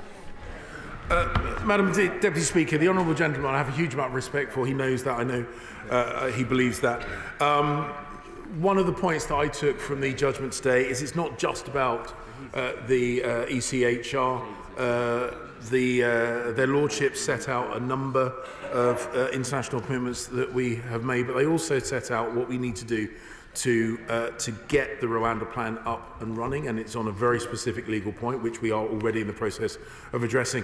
And I would respectfully disagree with him, because small boat arrivals are down as opposed to almost everywhere else in Europe, where they are significantly up. The use of hotel bed spaces is down because of the arrangements that we have put in place. The speed of processing has increased, and the volume of processing of asylum claims has significantly increased. So there are always multiple strands to this plan, as set out in the 10 points that my right honourable friend, the Prime Minister, put forward, and they are having the desired effect, and we will just keep working to deliver on our commitments.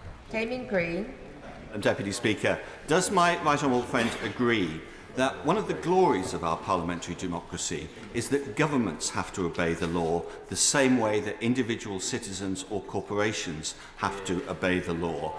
And does he also agree that those looking at the judgment carefully, thinking that there is a simple one lever to pull solution, are going to be disappointed? Secretary. Madam Deputy Speaker, I'm going to quote a very wise woman, Georgia Maloney, who herself is quoting an even more wise woman, Margaret Thatcher, is that this is a constant battle.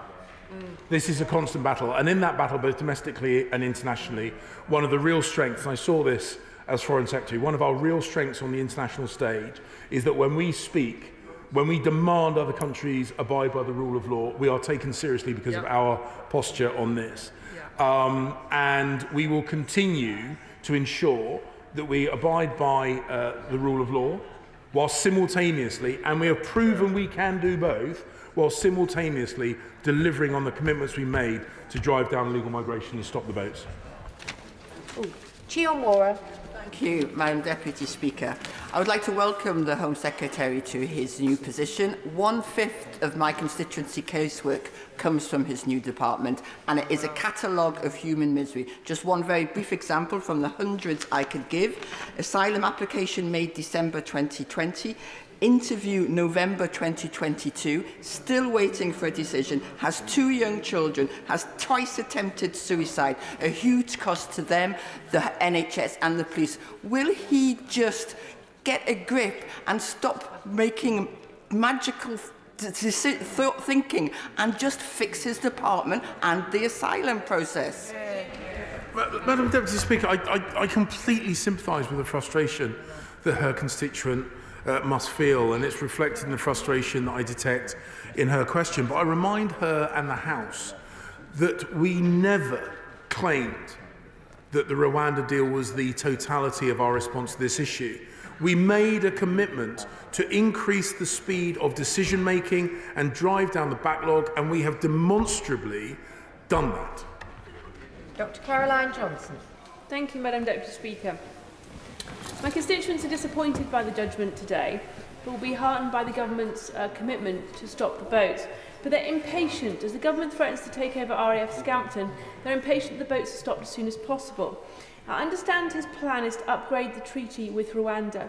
Can he advise the House how long will that take? Will that be potentially subject to legal challenge? And if so, how long could those legal challenges take? Home Secretary. Madam Deputy Speaker, I'm not able to give certainty on timelines. I wish that I could, but she will know. She will know that I have a constituency interest in getting this right. RAF Wethersfield, in my own constituency, is being used as a refugee, as an asylum centre. In my conversations in constituency capacity with my right honourable friend, we discussed the need to drive down the demand for accommodation, whether it be at Scampton, whether it be Wethersfield, or indeed anywhere else. The best way of closing down Wethersfield, not needing Scampton, is to stop the boats, and we are relentlessly focused on doing so. And indeed, my honourable friend understands we are relentlessly focused on doing so for all the reasons I've discussed earlier. Jeremy Corbyn. Thank you, Madam Deputy Speaker, and I welcome the Home Secretary to his position, and I also welcome the court judgment this morning. But what I noticed in his statement was a complete lack of empathy as to why people seek asylum in the first place, why people risk their lives and risk everything to try and cross a dangerous channel to get to what they hope to be a place of safety. He's right to confirm that there is a global rise in the number of refugees, massively.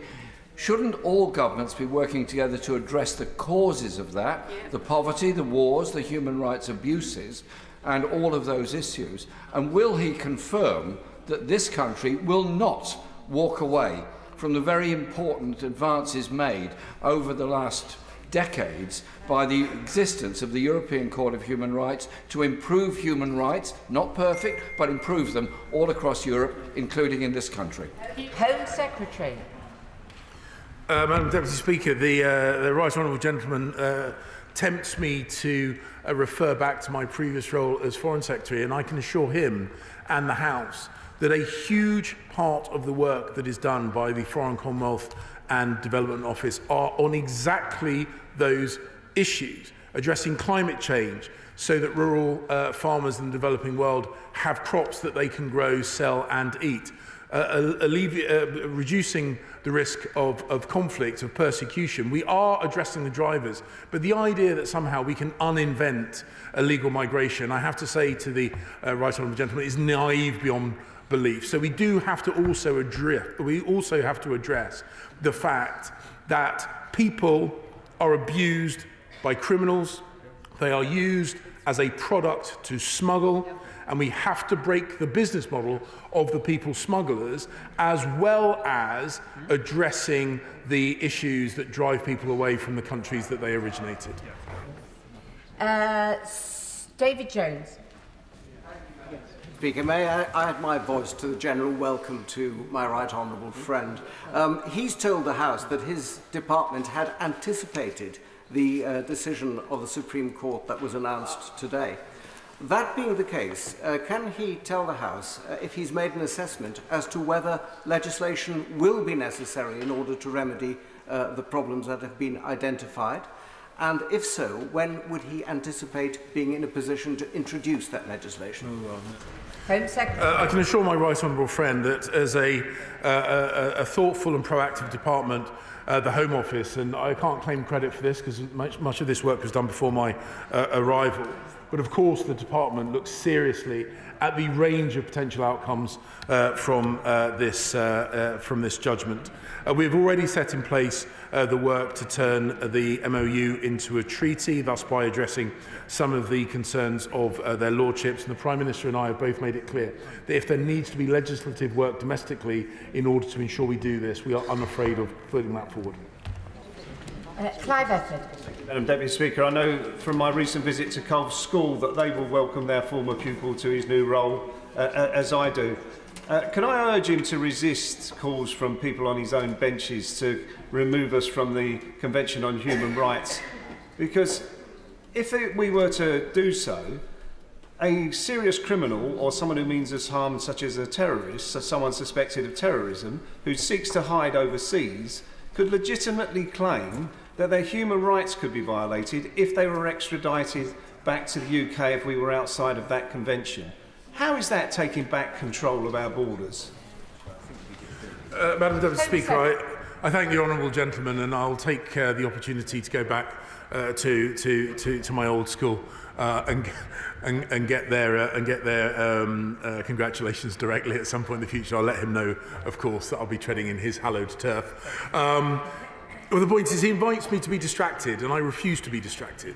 I will focus on what we need to do to achieve it. Their lordships, in their judgment, set out the route to operationalising the Rwanda scheme, the Rwanda plan. I'm going to focus on what they have told us will resolve the sticking point in this. There was much in this judgment to be welcomed, including, of course, all the other elements about the fundamental soundness of this policy. Will focus on the thing that will unlock the operationalisation of this plan. Sir Edward Lee. But how long will this Rwanda treaty take to actually get through? How long will it take to have the court case, get a judgment, and the whole thing crawled over again by human rights lawyers? Meanwhile, my right honourable friend is a victim of all this in his constituency at Wethersfield, as I am in RAF Scampton, our failure to stop the boats. Now, he's a thoroughly nice chap. I feel that he feels my pain. And therefore, once this court case over Scampton is decided in the next week or two, will he meet with me so that we can work together to get up to £300 million worth of levelling up at Scampton, whatever the result of that court case? Home Secretary.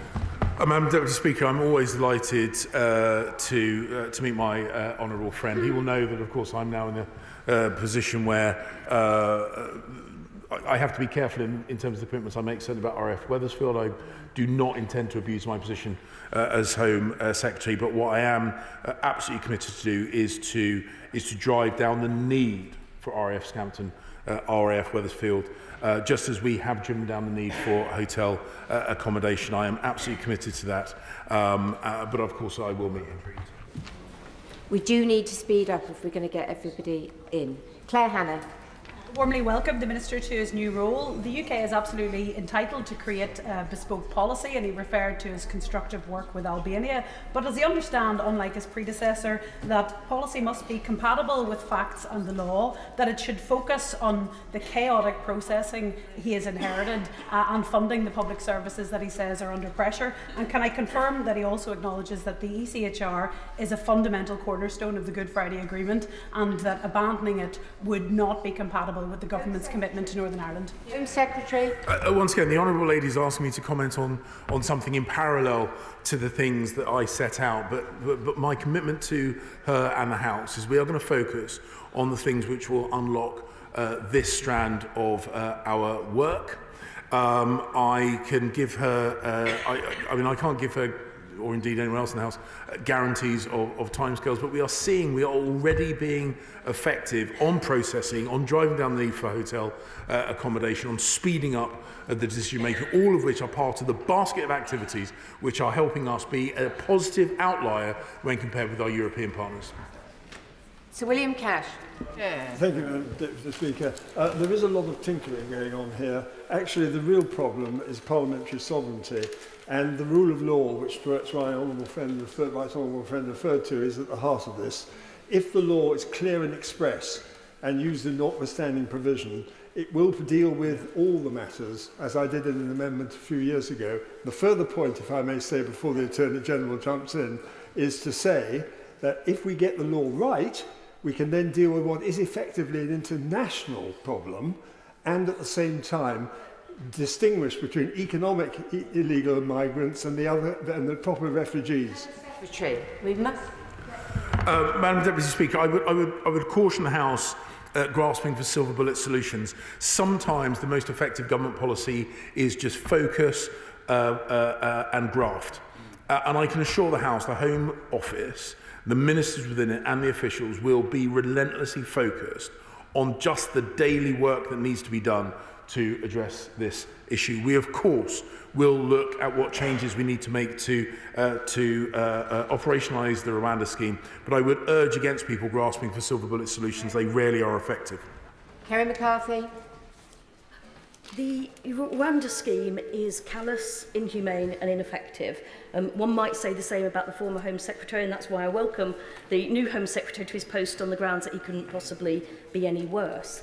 I hope that he will consider the ethical dimension of this. The court has just ruled that Rwanda is not a safe country.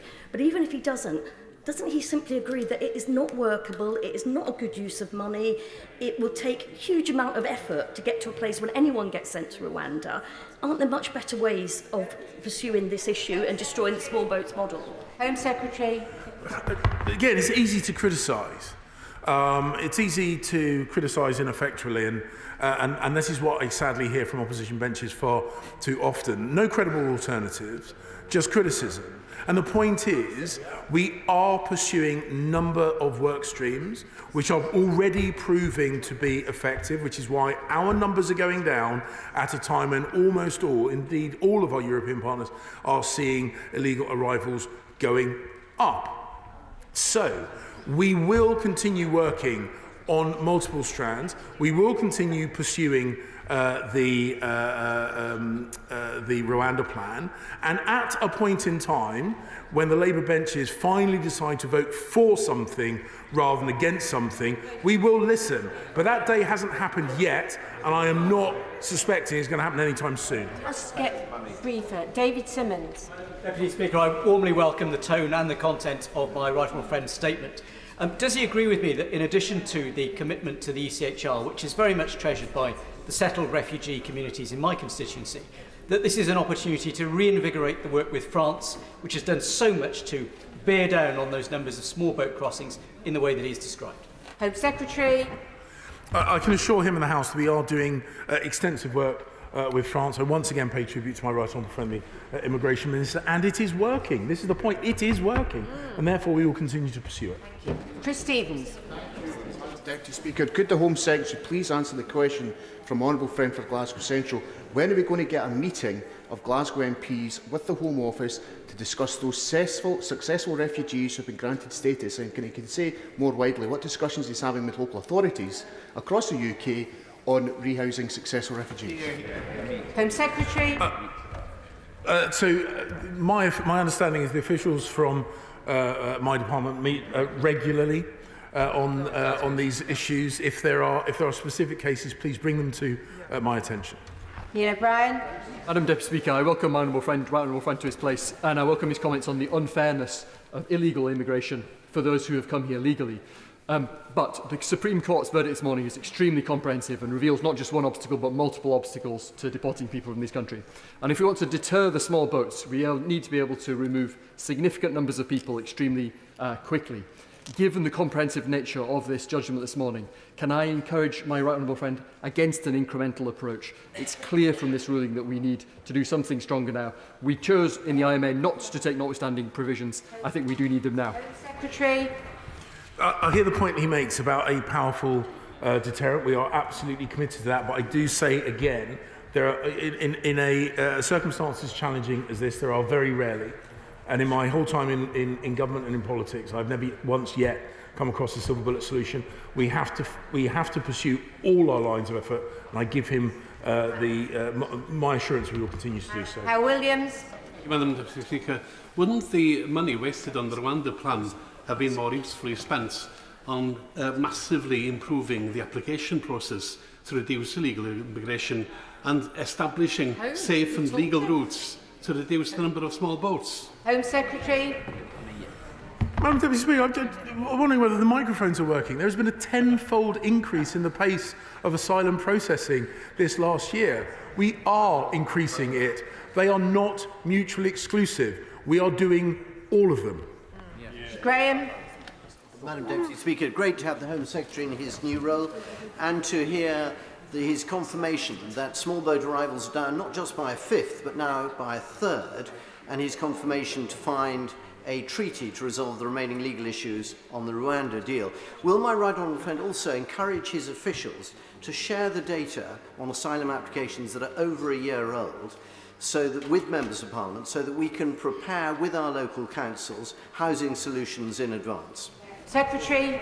I will absolutely take that idea on board. We want to do everything we can to make sure this process is as quick and as smooth as possible.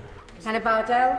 Thank you. The European Convention was developed to ensure that governments would never again dehumanise and abuse people's rights with impunity. So can the Secretary of State tell us, does the threat of revisiting international relationships really mean his government are ready to unpick international relationships and treaties, including the ECHR, so they can demonise with impunity those fleeing persecution and conflict? Because we say never again. Home Secretary. Madam Deputy Speaker, members have asked me the same question over and over again, and I hate doing this, but I will refer the honourable lady to the answer I gave some moments ago.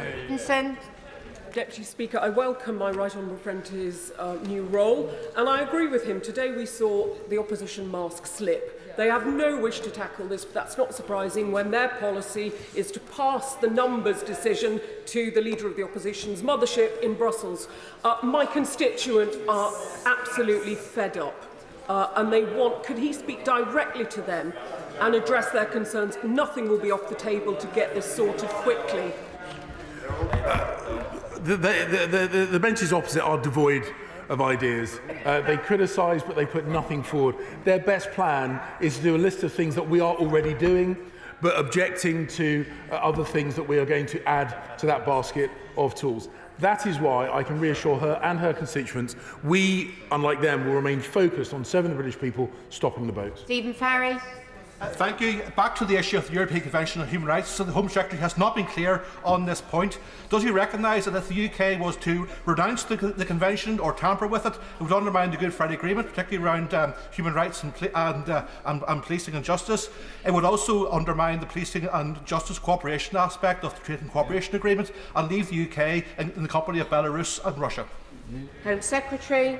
I'm well aware of the implications of the European Court of Human Rights. I keep being invited to comment on something rather than the text in my statement. I have made it clear the government's position that we are focusing our attention on what we believe will unlock this important strand of a multi-strand approach to illegal migration. Bob Seeley. Thank you very much indeed, Mr Deputy Speaker. He'll agree that the control of our borders is a defining issue for millions of people. So when the Prime Minister says, if necessary, I am prepared to revisit our domestic legal framework, could we sharpen that up a bit to say we will revisit our domestic legal framework and we will do so on multiple fronts in a timely way? Secretary. Well, we are focused on delivering for the British people, delivering quickly. As I say, we've always had a multi-strand approach, and we will make sure that the domestic legislative framework is fit for purpose and will ensure that we can deliver on our commitment to stopping the boats. Patrick Grady. Madam Deputy Speaker, when and how will he know that his treaties and legislative changes are giving the court the certainty that it demands? Is he going to proactively go to the court for a fresh ruling, or is he going to wait for third-party challenges and the litigation merry-go-round to continue? Secretary. I'm not going to set out all the plans for how we will put this in place. We have already started the process for turning the MOU into a treaty. We are focused on addressing the specific issues raised by their lordships. Nick Fletcher. Madam Deputy Speaker, in addition to voting against the government 70 times with regards to stopping the boats, the opposition also speak of natural dispersal when dealing with economic migrants. This means they often end up in Doncaster, where property is cheaper rather than in the leafy suburbs of the Liberal elites. But Doncaster is full. So will the Home Secretary do everything he can to put the Rwanda Treaty through as soon as possible? Secretary. Madam Deputy Speaker, I welcome the point that raised by my honourable friend. It is often the least well-off communities who feel the burden most heavily, and it is our duty to them to address these issues, and I give him the commitment on my recent trip to just outside his constituency, where he going overboard and getting his name wrong, for which I apologise. That I will do exactly that. Okay. Anne McLaughlin. Thank you, Madam Deputy Speaker. This morning I met with a British-Palestinian woman called Wafia. She told me that 30 members of her family have died in the last month in Gaza. She told me about her cousins who so far survived but are utterly traumatised and completely terrified. Now, should those cousins and their children somehow make it to these shores, albeit on the only route given to them by this government, i.e. the dangerous small boats crossings, is he seriously telling me he could look these people in the eye and tell them not only will they not be joining Wafia, but they'll be going to Rwanda, which is his eventual plan, and they will never be reunited with what remains of their family? Madam Deputy Speaker, I'm not going to be drawn on making comments on specific individuals without knowing the circumstances. It would be ridiculous for anyone in the House to try and do immigration processing across the dispatch box like that. Of course, I recognise, I've seen the pain and suffering the Palestinian people in Gaza are experiencing. We have got family reconciliation schemes as part of our safe legal routes, but I'm not going to make specific comments on individual cases, and the reason why I won't is obvious to anyone who gives it any thought. Mr Speaker, the people of Stoke-on-Trent North, Kidsgrove and Tork want to know clear and simply, as well as looking at our legal framework here in the United Kingdom, will the Home Secretary be willing to disapply international treaties and conventions such as the ECHR and Refugee Convention in order to take back control of our borders, yes or no? I don't believe those things are necessary, but the point is our focus. We remain focused on what we need to do. And I've said a number of times, there are no silver bullets. This requires constant work, constant vigilance, constant effort, and I commit him and I commit to the whole House. That's exactly what we'll continue to do. Alan Brown. Thank you, Madam Deputy Speaker. According to the Home Office's own figures, it will cost £63,000 more to transport a vulnerable human being to Rwanda rather than let them stay in the UK. So if the government was to scrap this unlawful, inhumane and cruel policy, how much money would that save the taxpayers? Home Secretary. I don't agree. I don't agree with those numbers because ultimately, no, I don't agree with his interpretation of those numbers because ultimately it fails to take into consideration the cost to human lives, of not deterring people, putting their lives into the hands of criminals, putting their lives at risk on the open seas in small, dangerous dinghies. And he should be conscious that deterring this evil trade is a human good and something that we should be pursued. I'm amazed that he looks at it purely in pounds, shillings and pence and not in the cost to human life. David French. Will friend agree that it's classic Labour double standards that they appear to support the United Nations sending people to Rwanda but don't support the British government doing the same? A friend of every country except their own, I think. Thank you. The Home Secretary is clearly under a lot of pressure from his backbenchers on this, but can I remind him that ECHR is entwined throughout many years of devolved Parliament's legislation and indeed Scottish case law. So what assurances can he give that his government will not attempt to weaken or change the ECHR without consent from devolved administrations?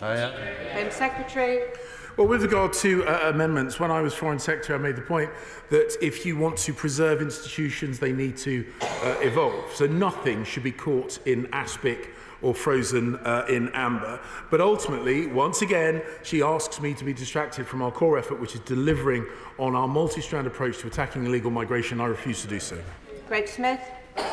Speaker, I very much welcome my honourable friend to his position and the clear determination he has shown in stopping the boats. However, speed is the metric by which our constituents will judge us. So once the dust has settled on the judgment, and it's clear whether we need a notwithstanding provision or other legislation, will he bring it to this House with the same speed that we brought things like the Coronavirus Act through so that we can shut down this evil trade of people smuggling?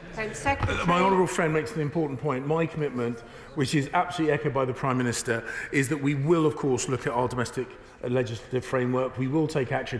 We have passed one of the most ambitious pieces of legislation, and we are unafraid to do so. This is core to the lives of the British people and their confidence in the security of their country, and it is absolutely core to our mission as a government. Stuart C. MacDonald.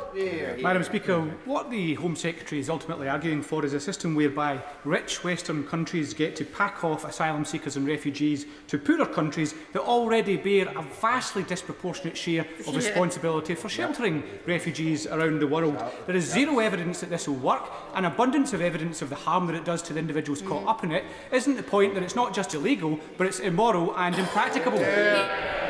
Secretary. So what would he do, Madam Speaker? What would he do? Would he just say that every person in the world is a big place and there are lots of people in it? Is he credibly just saying that anybody choosing to come here by any means, including through the hands of evil criminals should automatically have the right. It is an untenable position. We are addressing poverty and conflict in the developing world. We are addressing climate change, which is affecting farmers in the developing world. We are doing all those things, but we are also discharging our duty to the British people to protect their borders. And if he doesn't feel that is a function of government, then he is wrong. Tom Hunt. Deputy Speaker, 18th of May 2020, the first time I raised this issue in this place. The Rwanda scheme was stuck in the courts for 18 months. Enough is enough. Yeah. Does the Home Secretary agree with me that in his basket of tools, one of those tools needs to be a deterrent that is robust, and the timescales do matter? I've had enough, and all of my constituents have had enough. This is a matter of critical importance. Does the Home Secretary agree with me? Home Secretary. Madam Deputy Speaker, I would remind him that we are already seeing success, and that success is accelerating because of the measures that we have put in place. He is absolutely right. He is absolutely right. We do need a deterrent for people making those dangerous crossings and a deterrent to the illegal criminals. We are determined to deliver that, and we will do so in the face of the opposition, who are desperately trying to prevent us from doing so. Madam Deputy Speaker, I very much hope the measures that my right honourable friend has set out will allow us to deliver Rwanda as soon as possible. But will my right honourable friend also look, as I've asked for on a number of occasions, other third countries that we could form partnerships with to deliver more processing overseas in a number of those other locations? Secretary. So I can assure my honourable friend that in addition to the conversations that are well progressed with Rwanda, we are having similar conversations with a number of other countries, and indeed our policy is now being adopted in large part by a number of other European countries whose circumstances are considerably worse than ours. We are absolutely leading the field on this issue. Anna Firth. Thank you, Madam Deputy Speaker, and I warmly welcome my fellow Essex colleagues to his place and wish him every success. I welcome his commitment to a tough but fair policy on immigration. The people of Southend are particularly concerned that if we do not resolve the issue of illegal migration, we're preventing people who have served our country from coming here legally to safety. Does he agree? Secretary. Madam Deputy Speaker, my honourable friend is absolutely right, and a number of people have said about the humanity of this. It should be the elected government of a country who decides who can and cannot come to the country. It should not be criminals. It should not be smugglers. It should not be people who prey upon the weak, because that would be the byproduct of a failure to address this. And this is what we see from the opposition, a complete vacuum where policy should live. And that vacuum encourages illegality and criminality. That is what we're seeking to address. Brendan Clark-Smith. Thank you, Madam Deputy Speaker, and can I welcome the Home Secretary to his place and thank him for the outstanding job he did in his previous brief. But Rwanda is a country we do business with. It is a country with a thriving economy, and it is a country the leader of the opposition's football team even promotes as a tourist destination. So, bearing this in mind, could the government consider whether it may be appropriate to add Rwanda to the list of safe countries? My honourable friend makes a very good point, and one of the few things that the former leader of the opposition and I share is a passion for Arsenal Football Club. But the point is, Rwanda is a country which is developing fast. It is a close partner. They listen carefully when we talk to them and work with them, and I have no doubt that working closely with them, we will bring this scheme into operation and put forward that deterrent, which will be a really important strand of the multi-strand approach we have to illegal migration. Scott Benton. I welcome the steady progress being made to close asylum hotels. I'm extremely disappointed that the Metropole in Blackpool has yet to be vacated. This hotel is located in the poorest ward in the entire country, bar none, and the pressure on my local community and public services is absolutely immense. Is the Home Secretary able to give me an assurance that in the next batch of hotel closures, socio-economic conditions will be taken into account and the Metropole will finally be closed? Secretary. I listen very carefully to the points he makes, and he reinforces the issue, which I think is absolutely key. It is very, very easy for people to be generous of spirit when it's someone else bearing the burden.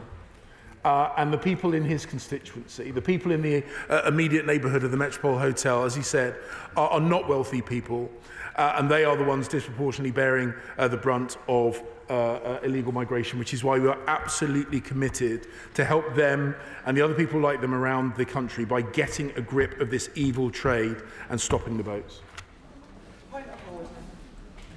I thank the Home Secretary for his statement. Point of order, Dawn Butler. Thank you, Madam Deputy Speaker. Madam Deputy Speaker, it has recently come to light that a Conservative donor firm has been awarded £11.5 million contract to supply RAC-affected schools with temporary classrooms. David Wernick of Wernick Buildings Limited, Tory councillor, previously chairman of the Conservative Association, has donated £71,000 to the Tories and has won government contracts with a combined total of £20 million. I wish I could say it shocks me, Madam Deputy Speaker, but given this government's record, it does not. On the 5th of September, I asked a written question to the Department of Education, asking very specifically for details of the porter cabin providers they contracted to provide this temporary accommodation.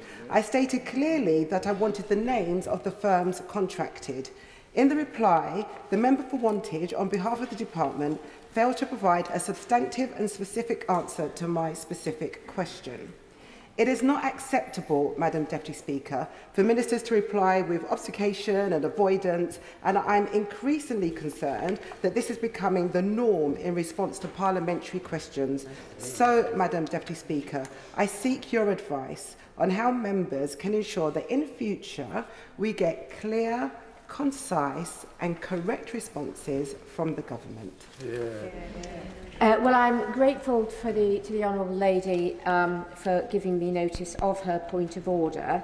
As I'm sure she knows, the Chair is not responsible for the content of answers to parliamentary questions.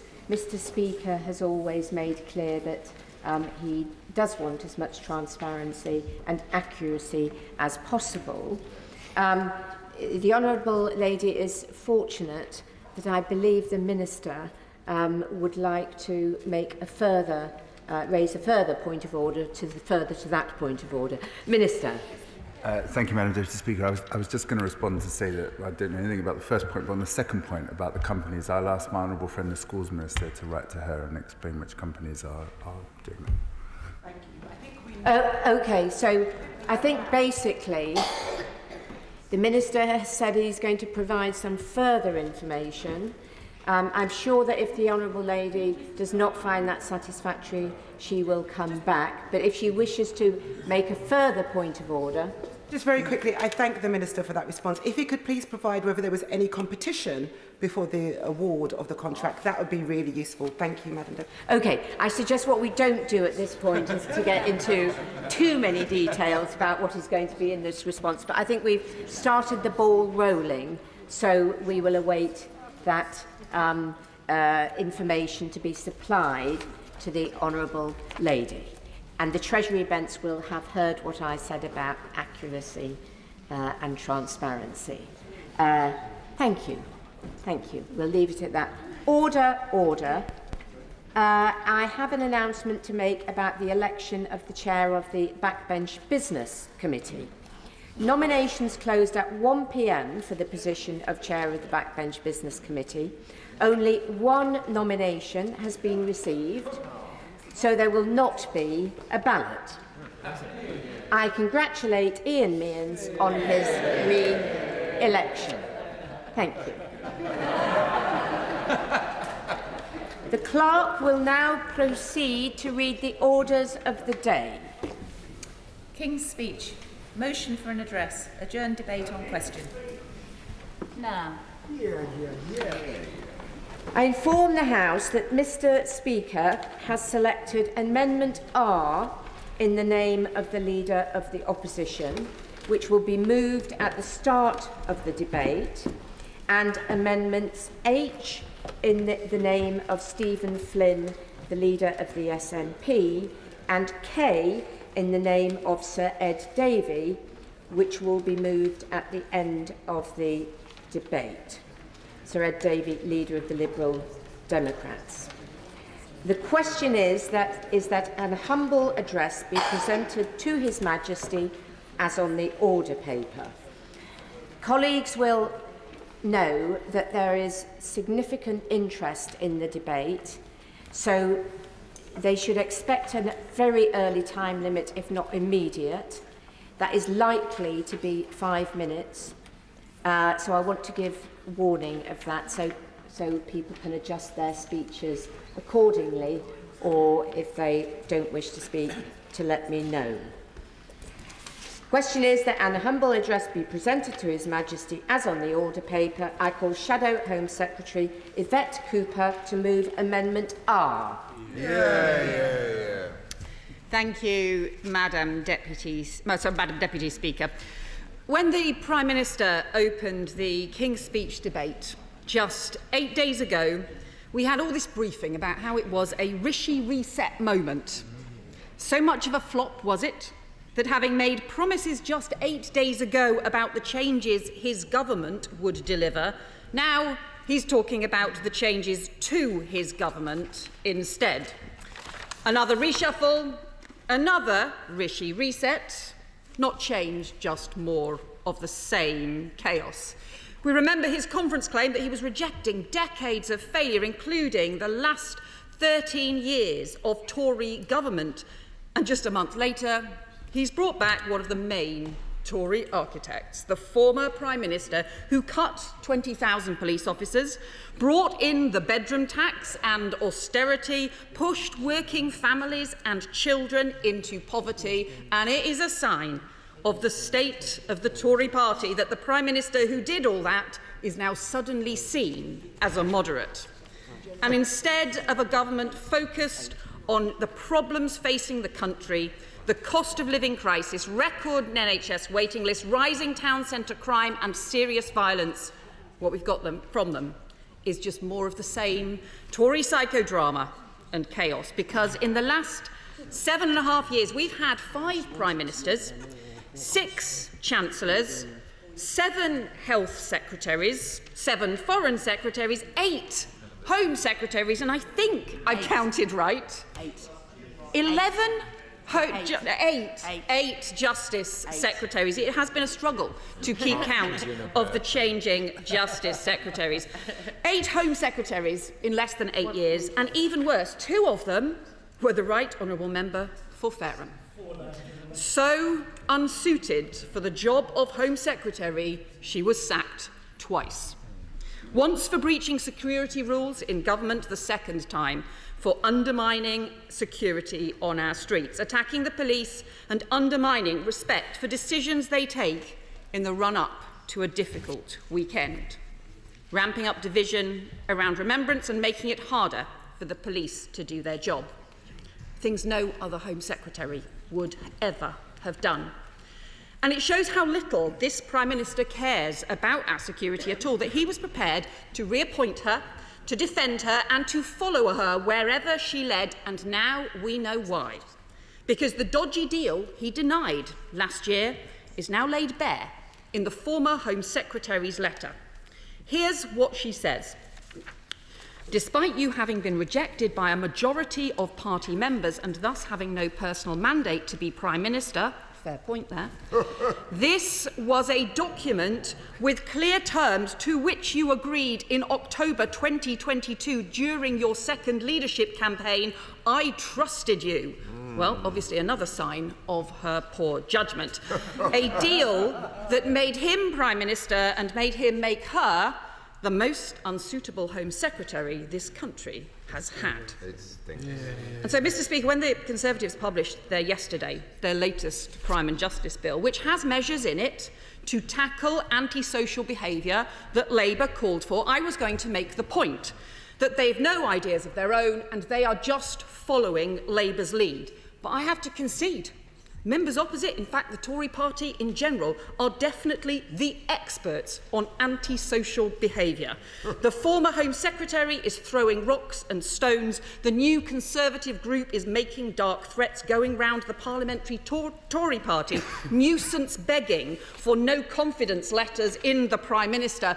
And the member for South Holland and the Deepings, so desperate to find out how many have gone into the chair of the 1922 committee, he's now camped outside his office. But look, I guess they told us that was a lifestyle choice. And while they fight culture wars with each other, the rest of us are worried about the security on our streets. And the new Home Secretary has said that he briefed that he didn't want to take over this job, but he's agreed to take one for the team. So let me just say to him and to all of their front bench, if he and their ministers don't want to be running the Home Office, don't want to be running the Justice Department and can't see how to do the job, they should get out the way and let those of us who can. Because our country is crying out for a government that actually cares about tackling crime, restoring security to our streets and restoring confidence in the police, rather than a Tory government, just chasing headlines and fighting amongst themselves. They want to tell us that all's fine on the number of police, on the level of crime, but they're badly out of touch, because that's not what it feels like across the country, and nothing in this speech will touch the sides.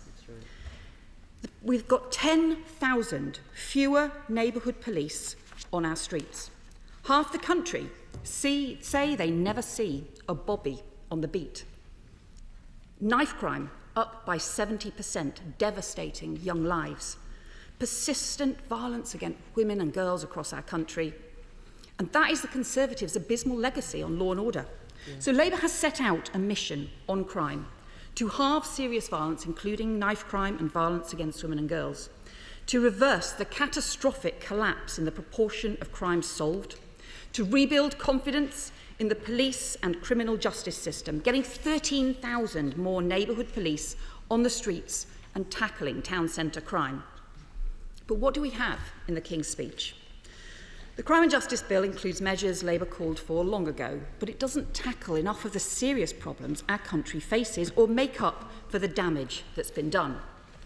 We support making sure that the most serious and dangerous criminals properly serve their time, but frankly, too few criminals are actually caught or charged in the first place. Under this government, more than 90% of crimes go unsolved.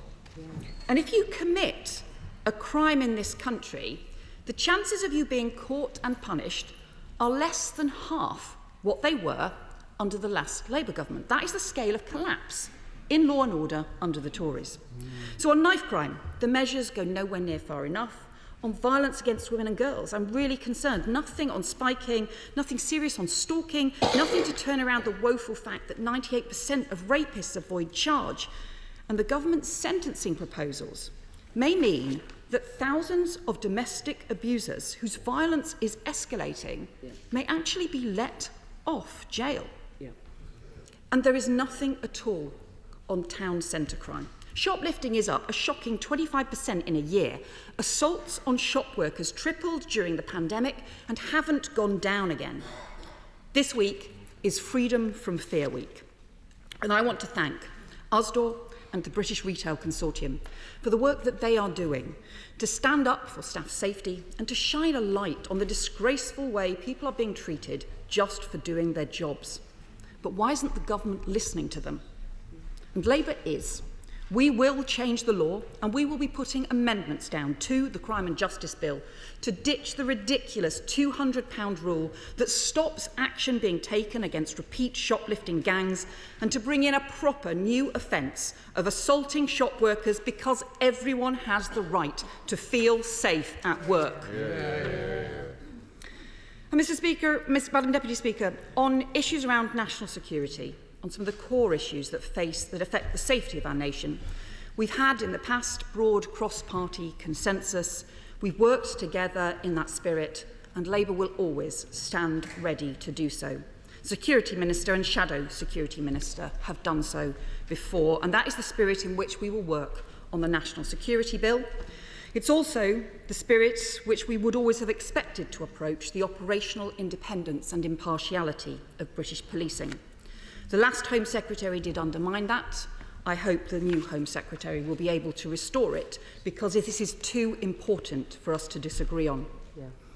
And likewise, the safety and cohesion of our communities, because we've seen tensions increase as a result of the truly awful events in the Middle East. An appalling rise in anti-Semitism, including some disgraceful incidents this weekend, with Jewish communities feeling enormous anguish and distress. And we've also seen an awful increase in Islamophobia. And we've seen the rise of organised far-right thuggery. The police raised their concerns this weekend. And we must be absolutely clear, every one of us in this House, violence and hate crime have no place on Britain's streets, and they must face the full force of the law. We must all back the police in taking the action they need. And I want to thank the police for the work that they are doing, the reassurance work, with synagogues, with Jewish schools, with mosques, the action against the hate crimes which devastate lives and corrode communities. And I would say to the Justice Secretary and to the new Home Secretary, we have called for stronger action to tackle both anti-Semitism and Islamophobia and hateful extremism. And again, we stand ready to work with the government and see what we can do to come together to address these serious issues, because there is a responsibility on all of us to bring our communities together. Madam Deputy Speaker, my right honourable friend, the Shadow Foreign Secretary, will speak in more detail about Labour's amendment later on in this debate. But every one of us will have been deeply disturbed by the terrible events in the Middle East. We want an end to the devastating violence and suffering. We've seen 11,000 Palestinians have been killed, 2/3 of them women and children, and thousands of innocent children dead, families bereaved, and parents grieving, and it's intolerable. We've seen hundreds of hostages still being held, following the gravest attack on Jewish people on any day since the Holocaust, with Israeli families still experiencing the horror and the trauma as remains of their loved ones are still being identified. And families and communities still reeling from the events. All of us condemn the truly barbaric attack by Hamas terrorists on the 7th of October. And under international law, we respect countries' right to defend their citizens from terrorist attacks, and also countries' obligations to abide by international law. The conduct of war matters. As Anthony Blinken has said at the very start of this conflict, how Israel does this matters. We democracies distinguish ourselves from terrorists by striving for a different standard, even when it's difficult. Our humanity, the value that we place on human life and dignity, that's what makes us who we are. And the rules-based order must not be abandoned. And that's why we must commit to recognising the jurisdiction of the ICC to address the conduct of all parties in this conflict.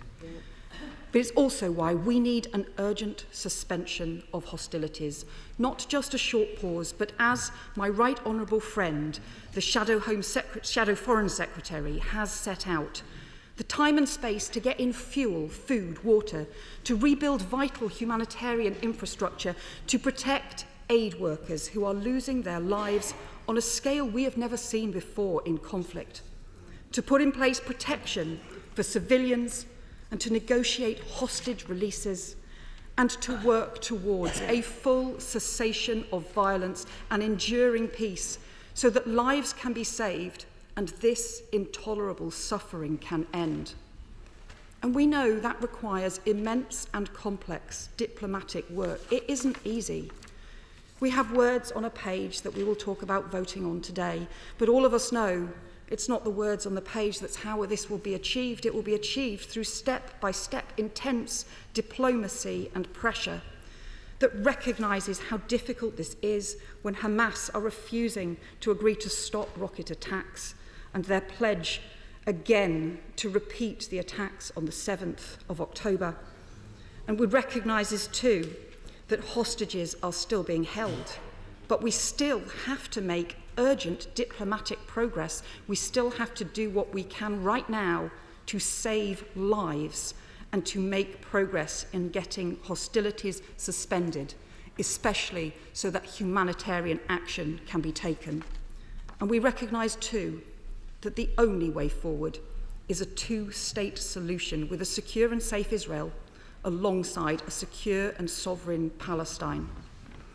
And my right honourable friend, the Shadow Foreign Secretary, was right to say yesterday that neither the long-term security of Israel nor long-term justice for Palestine can be delivered by bombs and bullets. And that's why it's the responsibility on all of us to urge the UK government to do what it can to strain every sinew in the pursuit of peace. The original question was that an humble address be presented to His Majesty as on the order paper, since when Amendment R has been proposed as on the order paper. The question is that the amendment be made. Secretary of State Alex. Thank you, Madam Deputy Speaker. Madam Deputy Speaker, the first duty of any government, its most serious and solemn responsibility, is to keep its people safe. Since 2010, overall levels of crime are down by more than 50%, domestic burglary is down by 57%, violent crime by 52%, vehicle-related theft by 39%, and the number of young people admitted to hospital following an assault with a knife or other bladed weapon has fallen by 26%. In fact, His Majesty's Chief Inspector of Constabulary, Andy Cook, has said that England and Wales are arguably safer than they have ever been. And that's because this government has taken decisive measures, including recruiting 20,000 police officers so that we can cut crime and keep our communities safe. We've made robust punishments available for the worst criminals to keep the most serious offenders in custody for longer, and we've commissioned the biggest prison building programme since the Victorian era. Now, the gracious speech builds on that record with a range of long-term decisions that keeps public protection at the heart of this government's agenda for our country. And I want to start with tackling violence against women and girls, a point that the Right Honourable Lady made. That is a priority for this government, and it's for me personally. But let us just step back to reflect on some of the progress that has been made in the last decade or so. The Right Honourable Lady referred to the offence of stalking, and she said she wanted to see some progress. She will recall that in the 13 years when she was in government, there was no offence of stalking. There was no crime. We are the party that created that crime, so that behaviour described as murder in slow motion could be properly addressed. Then we doubled the maximum sentence. I will give way, yeah. Wanted to make sure I'd correct him that he may not recall, but in fact I'd put forward one of the first amendments on reform to introduce a stalking law, and it was that same amendment that was eventually taken up in the other place by the Labour Lords and the Conservative government agreed to. So I'm very glad the Conservative government agreed to it, but I think he shouldn't take credit for agreeing to a Labour proposal that I and others put forward. I am delighted to debate this with the Right Honourable Lady. 13 years and it wasn't on the statute book. When did it come on the statute book? 2012. She had 13 years. She missed her opportunity. This is the party that put it onto the statute book. So not only did we create the offence of stalking, described as murder in slow motion, we doubled the maximum sentence. She then referred to other matters of violence against women and girls. This is the party that created the offence of coercive and controlling behaviour. We are the party that slayed the myth that abuse is only perpetrated with punches, kicks and other physical violence. We know that it isn't, and we acted to outlaw it. We introduced the landmark Domestic Abuse Act 2021, creating a new domestic abuse commissioner and ending abuses such as the ability of DA perpetrators to cross-examine victims. We created a standalone offence of non-fatal strangulation and made clear that the cowardly so-called rough sex gone wrong defence to murder doesn't exist. We delivered radical improvements to the Victims Code to secure entitlements for victims, including the automatic right for eligible victims to be told when a perpetrator is due to leave prison. There is a 24/7 rape support helpline, over 950 ISVAs and IDVAs. We've outlawed upskirting, revenge porn, introduced the most wide-ranging modern slavery legislation probably anywhere in the world. And over the last year, we have built on this work. We have ensured that violence against women and girls is now recognised as a national threat, just like terrorism and organised crime, and it's also included in the strategic policing requirement. When I began, just a moment, can I just finish this point? When I began my career in the courts, violence behind closed doors all too often was passed off and trivialised as a domestic, with no action taken. Not anymore. We see it for what it is: corrosive, cruel, devastating. Those responsible are no longer beyond the reach of the law. Yes, I'll give way. Can I commend the Secretary of State for bringing this forward? The Secretary of State will know, of course, the figures for Northern Ireland are the most worst in the whole of Europe. 27 women have been murdered in Northern Ireland by an intimate partner, relative or family member since 2017. The worst figures, and they're shameful and they're discouraging for all of us. Can I ask the Secretary of State this question? Would he encourage the Department of Justice in the Northern Ireland Assembly back home to follow suit on any legislation in relation to tackling violence against women and girls, so that Northern Ireland is not left behind? Yes, I absolutely would, and I look forward to the restoration of the Assembly so that these important priorities can be pursued. So let me turn to the issue of rape, which was, I heard, sotto voce from the benches opposite. Madam Deputy Speaker, in 2021, we launched a rape review to drive up the criminal justice system's response to this crime. We committed to total transparency on the data, publishing dashboards about reports, charges, receipts in the Crown Court, so that any member of the public at the touch of a button could see what was taking place. We identified levers to drive forward the effectiveness and efficiency of the system, including rolling out technology to ensure that evidence from mobile phone devices can be harnessed rapidly without victims being separated for long periods from what can be a lifeline. We set out ambitions that many commentators thought were unachievable, and we brought government departments together, literally together, sitting around the same table to prosecute our mission on behalf of victims. Now, of course, there is always further to go. But the progress that has been made is very significant. The volume of adult rape cases reaching court since 2019 has doubled. Meanwhile, seeing as the Right Honourable Lady wanted to, how can I put it, put us under the microscope on this, let me make these points. The situation as compared to 2010 is striking. More cases of rape are being prosecuted. The conviction rate is higher. Sentences are longer. And this is important. The proportion of those sentences spent in custody has significantly increased too. And to the political points that the Right Honourable Lady made, I say this. She was in government and voted for the Criminal Justice Act 2003, Section 244, she wants to remember, which made sure that every single rapist was released at the halfway mark. If they were sentenced to 10 years, she voted to ensure that they were released after 5. We have changed that. This is the government that says that is not right, it's not fair on victims, and it's not just. And so she needs to account for her actions as well. We have invested £9.4 million in Operation Soteria, which brings together the police, prosecutors and academics to develop a new approach to rape and sexual offences. There is now a clear expectation that investigations must focus on the suspect's behaviour, not on the victim's supposed credibility. Mr. Speaker, let me now turn to the police. Becoming a police officer is a noble calling. To sign up is to commit to running towards danger when others flee. It means engaging with the most threatening people in society, but also the most vulnerable too.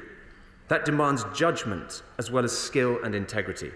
And given the power that officers necessarily wield, it is essential that those who wear the uniform are competent, decent and honest. There are a small minority of officers who fall short of the required standard. And in recent years, some have transgressed in the worst ways possible. This inevitably shook public confidence in the police. Baroness Casey's review into the Met made for deeply concerning reading, and the first part of the Angiolini inquiry is focused on the career of the serving officer who raped and murdered Sarah Everard. Part 2 will look at broader issues in policing and the safety of women. Earlier this year, the government launched a review into police officer dismissals, and the Home Office has recently announced a number of measures to strengthen the system as a result of that review. There will be a presumption for dismissal for those found to have committed gross misconduct, and we are handing back responsibility for chairing misconduct hearings to senior police officers whilst retaining independence in the system. The College of Policing have strengthened the statutory code of practice for police vetting, making the obligations on police chiefs stricter and clearer. This was published in July. And His Majesty's Inspectorate has found that forces have made progress on vetting, for example. They must not let up. All police forces have cross-checked their workforce against the Police National Database to help identify anyone not fit to serve. The National Police Chiefs Council will provide an update on its findings in January. The government will change the law to ensure that all officers who are unable to maintain vetting clearance can be sacked. The Criminal Justice Bill includes a duty of candour, requiring police chiefs to ensure an ethical culture in their forces.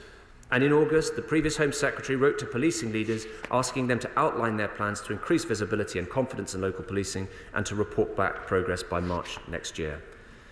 Madam Deputy Speaker, confidence in policing is not just about individual behaviour, but also about the performance of each force. There is no such thing as a trivial crime. The public expect the police to follow all reasonable lines of inquiry, and the government has secured a pledge from all forces to do so. That pledge applies to all crimes, and the public expect to see improvements in the approach to phone theft, car theft, criminal damage and shoplifting. Madam Deputy Speaker, at the heart of the government's legislative programme for the forthcoming parliamentary session are our plans to keep the British people safe. And our sentencing bill has public protection at its core.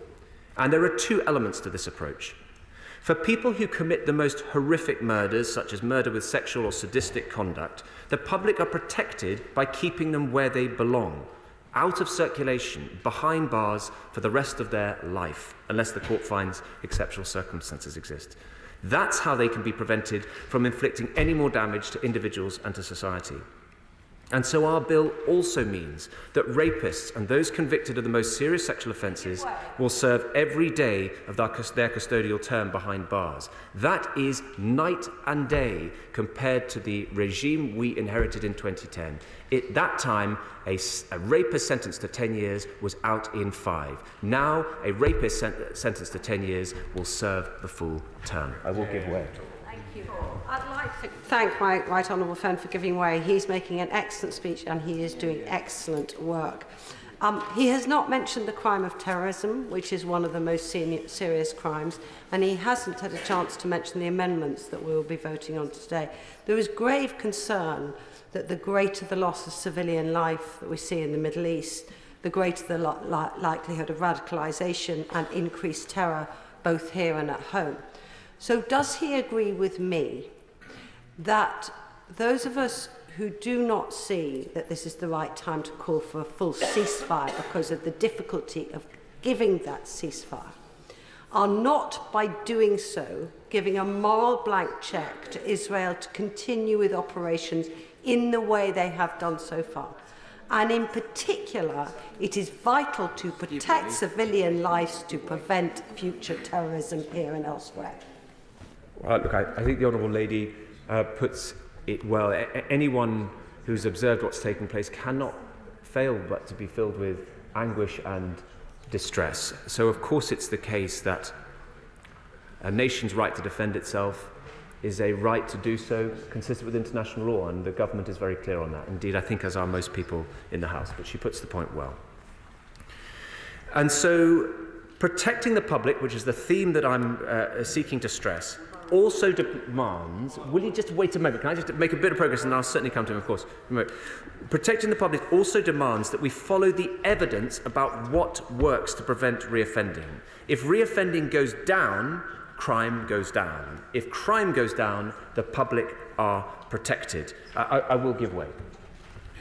I'm very grateful to the Lord Chancellor, who was quite right earlier to reject the attempt at revisionist history from the benches opposite on stalking, where he and I worked very closely together on the initial change in legislation. Does he agree with me that there is an opportunity in the next police crime and sentencing bill to also address something that would help protect some of our young people, which is the issue of spiking? There is a real opportunity to update the 1861 law, give a clear definition of what spiking is, and send a very clear message to all those who might be tempted to do so. Well, can I thank the Honourable Gentleman? So he's absolutely right. So he did extraordinarily important work in respect of stalking. He understands, as I do, that it is a wicked crime that leaves particularly women feeling very vulnerable. We acted when others didn't, and revisionism is to be deprecated. I strongly agree with him. On the issue of on the issue of spiking, he is a tremendous campaigner for this. He's right that the legislation that is apt to capture this offence is within the 1861 Offences Against the Persons Act. It does provide police with powers, but he makes a powerful point. He will continue to make them, and we will consider them with care. So if I can just move on. Oh, I'll take one, and then I am going to move on. Deputy Speaker, I thank the right honourable gentleman for giving way. He's making an interesting speech. I expect that he will share my disquiet that we presently have 600 vacancies for police in Scotland which are not going to be filled. And an independent counsellor in the Highlands called Matthew Rees, himself a senior retired police officer, said that the thin blue line is going to get thinner. So without these police, you can't do the sort of things that the right honourable gentleman is talking about. In other words, catching the criminals and making people feel secure. Could he, in his capacity, share his best practice with the Scottish Government in the future? What a very kind offer, and I'm sure that call will be echoed by the benches in front of him. No, we of course would be delighted. We would be delighted to share any best practice. But look, he makes a very serious point. To do all the things we want to do to protect vulnerable people, that requires boots on the ground, that requires police officers. That's why we are proud of the fact that in this jurisdiction the number of police officers stands at or close to an all-time high. And we would, at an all-time high, and we would be happy to commend that approach to our friends north of the border. So I just want to deal with this point. On the issue of public protection, so one, it's taking the most serious offenders out of circulation because that's how we stop them committing crime. But we also want to follow the evidence about what works to prevent reoffending, because that's also how you keep the British people safe. And the evidence shows, not sentiment, evidence. The evidence shows that those on immediate prison sentences of less than 12 months are significantly more likely to reoffend than similar offenders who get sentences in the community.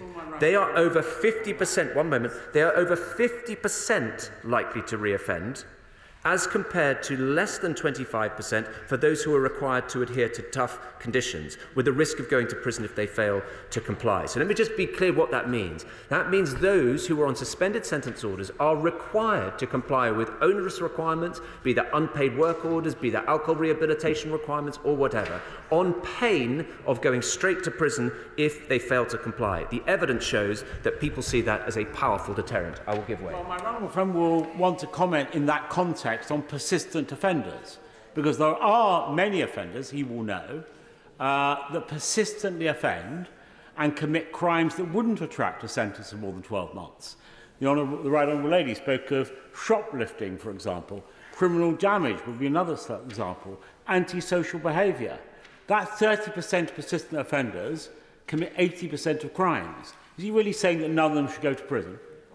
On the contrary, and I know my right honourable friend, rightly on behalf of his constituents, wants to ensure that those who destroy lives, who have a corrosive impact on communities, are brought to book. And that's why these provisions have been carefully constructed and calibrated to ensure that those who are unable or unwilling to abide by an order of the court can expect to hear the clang of the prison gate. Not only will, as it were, the proverbial sword of Damocles be hanging over them, but those who commit an offence when they are subject to a court order, be it a supervision order, a community order, a non-molestation order, then the presumption no longer applies. We send a clear message to criminals: obey the order of the court or expect to go to prison. So judges will retain their discretion to impose immediate custody when an offender poses a significant risk of physical or psychological harm to an individual. And this is to the direct point that the right honourable lady made. So that domestic abuse offences and other violent offences against women and girls can and will continue to be punished with immediate custody, protecting victims. Nothing changes. But for those whose sentence is suspended, the courts will be able to continue to use a range of requirements, including curfews, electronic tags, community payback, and exclusion requirements. And those who do not comply or who commit further offences can be brought back to court and risk being sent to prison. Alongside